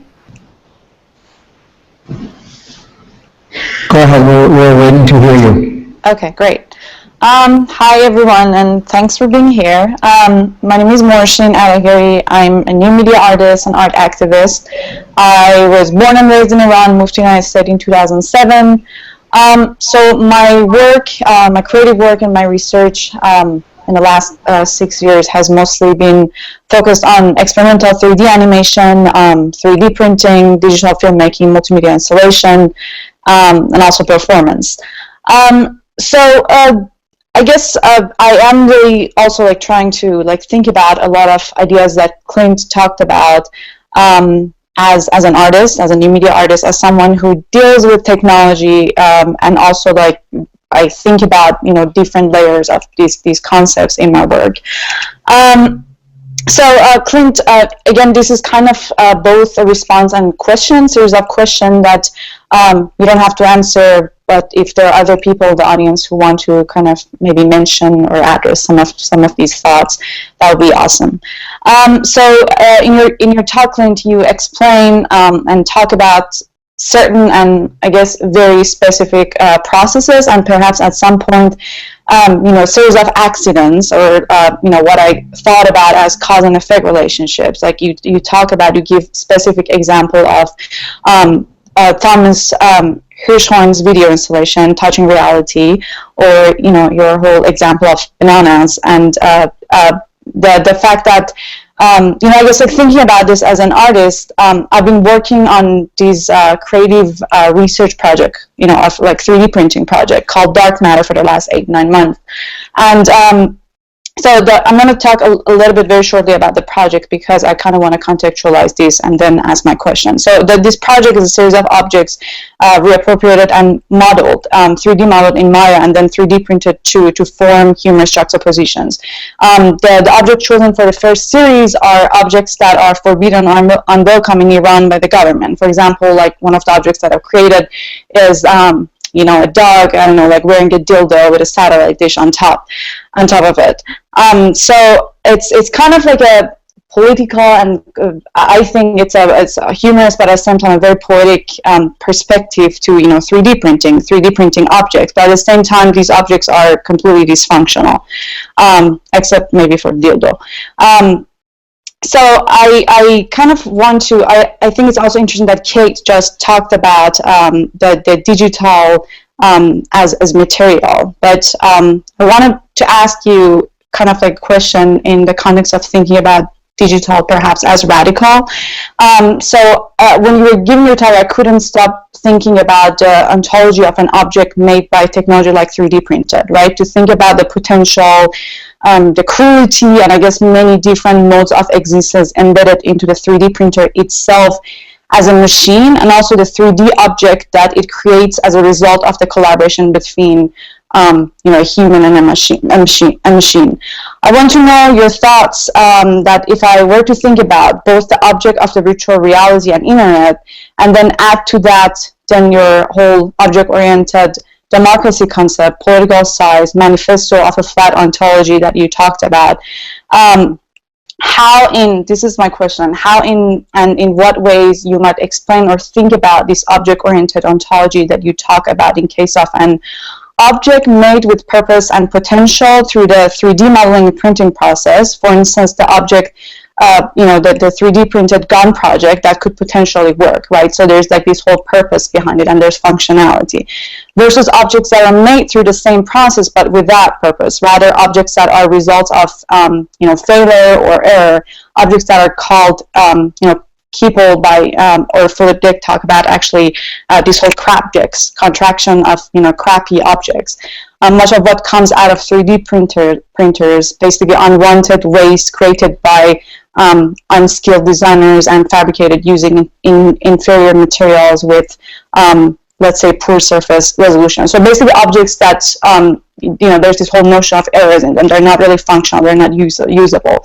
So I guess that was kind of my question. I wanted to kind of bring in the differences, like using this whole process to create these objects. But then if I, as an artist, like thinking about this technology of 3D printing, or the 3D printer itself as something that gives me the opportunity for being radical, for, I guess, creating something, again, like purposeful in that sense, that a gun, as I gave an example. How would you explain that with I guess, some of these concepts that I brought up? So, yeah, that was that. Thank you.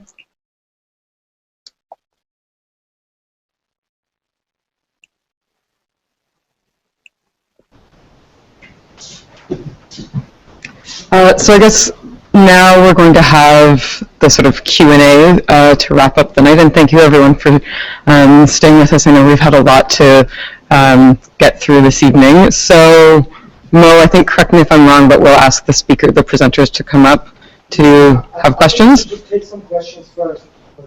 What do you guys think? Do anybody have questions? Okay, let's go first with the general public. Go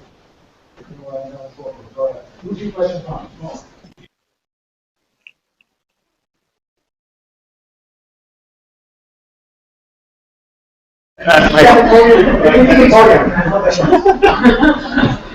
That microphone. This is strange, reversing everything. Audience member on the stage to ask a question to the speaker in the audience. So, Alex, I really enjoyed your talk, and there's a lot of synergy in things I've been thinking about, and I'll follow up on you later on that. But really, my central question is around this idea of context in a compression. That when you're in this process of deletion and compressing something, that deletion happens in the context of particular needs or adaptive value or something. And so it's not like there's an objective, these things aren't important in a pattern and we can throw them away. There's, we need to do this, or this is the goal, or this is the task, or we need this to survive. And based on that kind of context of survival, then we can decide to throw away these particular patterns. So that lack of context, for me, disconnects a little bit from the argument. And I'm not sure also, maybe you can address it slightly a different way. In the context of that idea of context, what is the possibility? It seems like then the flat hierarchy, the absence of compression, is some kind of super objectivity that's entirely independent of context. So anyway, that's the question.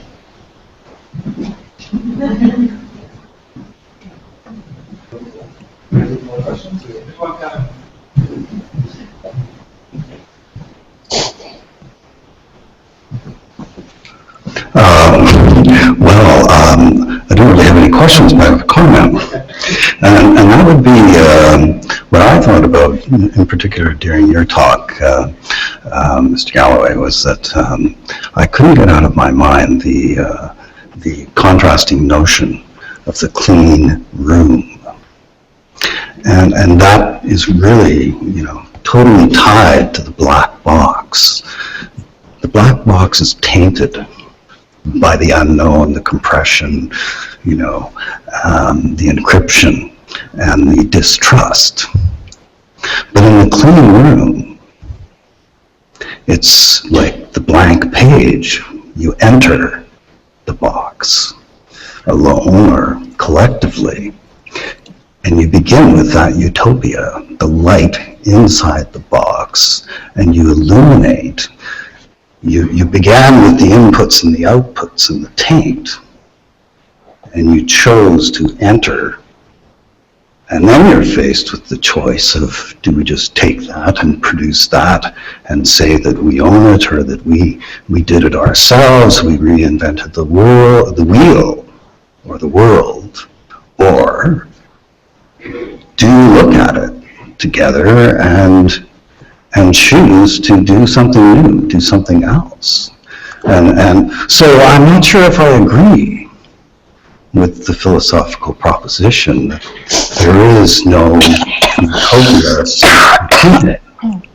but rather that utopia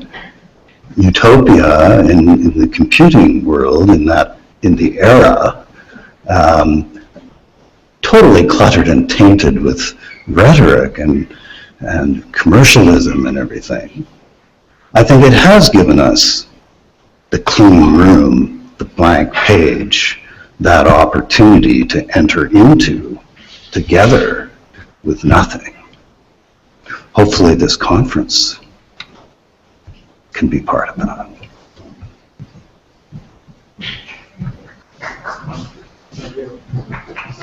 Some more questions on the floor. Seems like 2 questions were from Alex, so I think we should see if there's more questions, so then we can, and then Alex maybe can take a minute to respond if he's interested.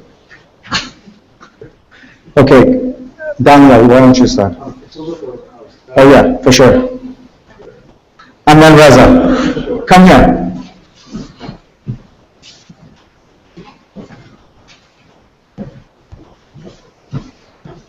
All right. I have an exegetical question or recommendation, I suppose. As I understood, and I perhaps got this wrong, the way you set up your argument was to counterpose, on the one hand, Heidegger as one potential paradigm for aesthetic thinking, and specifically through his hermeneutic method, and then counterpose it to the expressive method that Deleuze offers, for example. And you say that aesthetics and philosophy has been suspended between these 2 possibilities. And if I'm correct, I believe that you say that whereas the Heideggerian option remains captured by the paradigm of representation, it is with Deleuze and later with Laurel's sort of the non-object bound invitation towards think and say of light, that we finally overcome the representationalist paradigm in aesthetics. My rejoinder or my observation would be to say that, at least as I understand Heidegger, there's 2 things going on, which I think you did right to point to. On the one hand, there is a methodological operation, which is the hermeneutic method, which obviously concerns a reading of the history of Western metaphysics. And in that regard, you're correct in saying that there's something like the basic idea of as something that withdraws. There's a radical forgetfulness of being that has sprawled itself continuously since the beginning of Western history.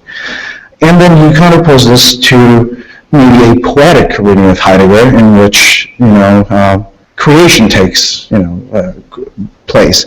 Now, and this is precisely where I would like to interject the positioning.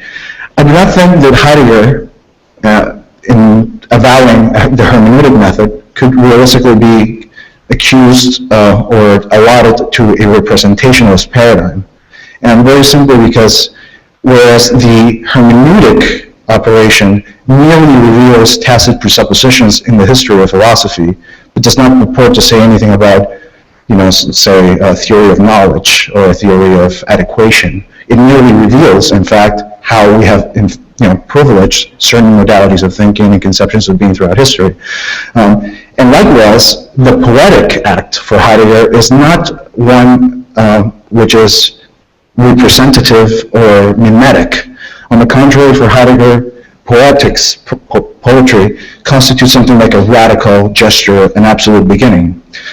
I think that the real disjunction between the Deleuzean position, the expressivist Deleuzean position, and the Heideggerian position would be to say that whereas Heidegger nevertheless still thinks that the creative dimension of poetry and art is still proper to the human, where Deleuze, by inflecting aesthetic creation into the material, dislodges this problematic from the centrality of the human. And in that regard, it's a step towards overcoming at least the philosophy of access, if not representation, or including representation. And my second exegetical, much briefer, is that I believe that when we were discussing Ravel, you mentioned the, again, recommendation for a generalization of, say, the photographer's craft by dislodging it from the source in, say, the production of light, with, I believe you hinted at this, the concept of genericity, as I believe you earlier alluded to in the work of Badiou. But I think it's very important to distinguish these two operations. Generalization is a procedure of precisely dislodging oneself from the particularity of an entity, event, process, or proposition. And genericity, for Badiou at least, implies a constructive procedure, which of course, as we know, is tethered very concretely to the operation of forcing in theoretical mathematics, as thought of by Cohen and so on. And it's primordially a productive phenomenon. I think I would be weary of conflating these two concepts together for the sake of clarity and rigor. That's all I want to say now. Thank you. Rosa, it's your turn. You can have the last question, and then Alex gets to defend himself. Because there's been like few contentions, right? It's getting heavy. No, I'm not talking about you, I'm talking about others. No. Thank you, Alex, for enlightening talk. Basically, we know that I'm sympathetic to your general trajectory in this critique of digitalization.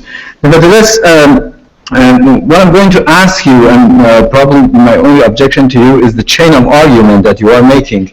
Insofar as it seems to me that basically you are creating the links between metaphors and concepts that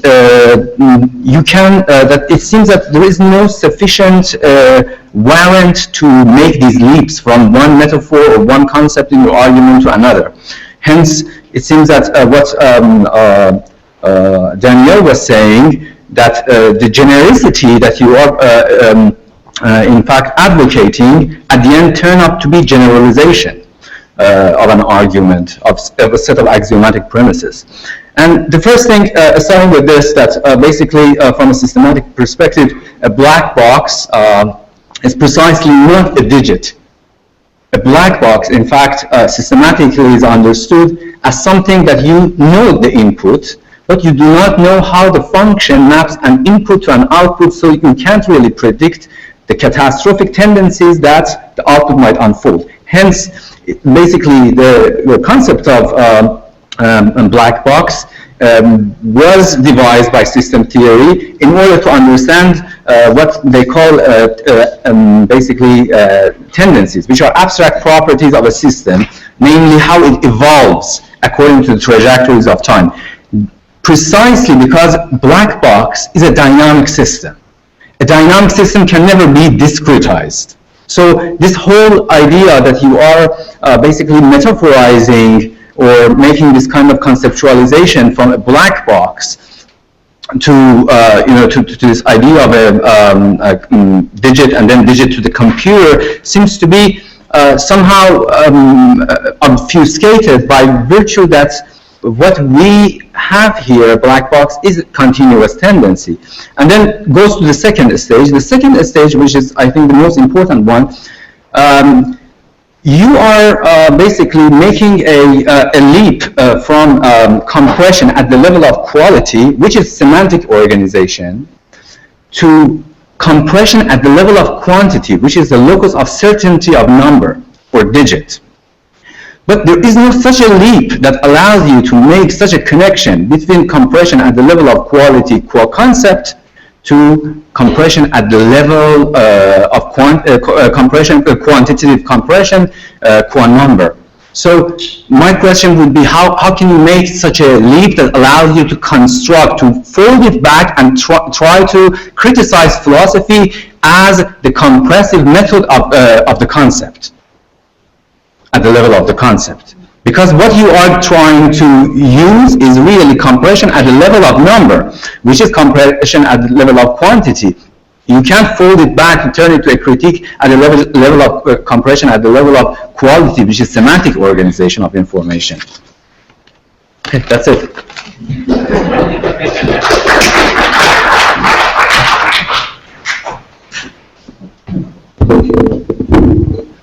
Alex, would you feel like responding, or? Yeah, I mean, I don't have a lot to say because I appreciate those comments and I agree with the substance of most of the comments here. I guess I'll just say a few things. The last 2 points had to do with the difference between the general or generalization and the generic. And I totally agree with that, and you're right, there is one line in there where I flubbed it a little bit. Absolutely, the general is not, doesn't have anything to do with the generic. They're totally different processes. The general, I would say, is on the side of, I don't know, the universal or, abstraction or totalization or something. Whereas the generic is on the side of impoverishment, insufficiency, indistinction, right? Indifference, these kinds of things. I don't know this whole can never be quantized thing. I think you share this with Longo, a kind of, a kind of romantic sense that there is a hard and fast distinction between a sort of human realm or a kind of vital chaotic realm that exceeds computation or discretization, and then this other realm that's the computational realm. My response to that is, what do we do with that, right? And I think that's the non-standard method, is to not stop there, but to actually then withdraw from making that decision. So to answer your last point, that's really a powerful challenge, and I'd have to think a lot more on it. But I guess what comes to mind immediately is that compression actually conjoins the qualitative and quantitative move, right? Because in my understanding of compression and the generic, it always has to do with 1 and 2, right? So the fundamental understanding of digitality is the moment when you can make a distinction or a decision and move from the 1 to the 2. And to move from the 1, in the Lauderwillian sense, to the 2 is actually both qualitative and quantitative, right? It's the only moment when the qualitative and the quantitative come together. You're shaking your head. I can't respond to all the other things, but the earlier point about context, I think is totally right on. I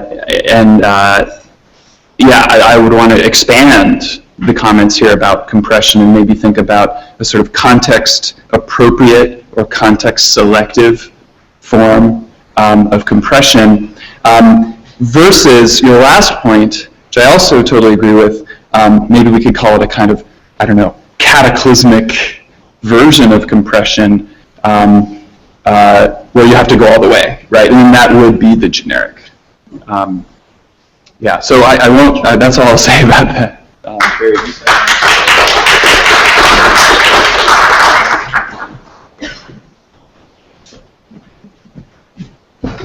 So I guess if there's no more questions, we can just end tonight's session and thank people who bear this catastrophe of technology with us.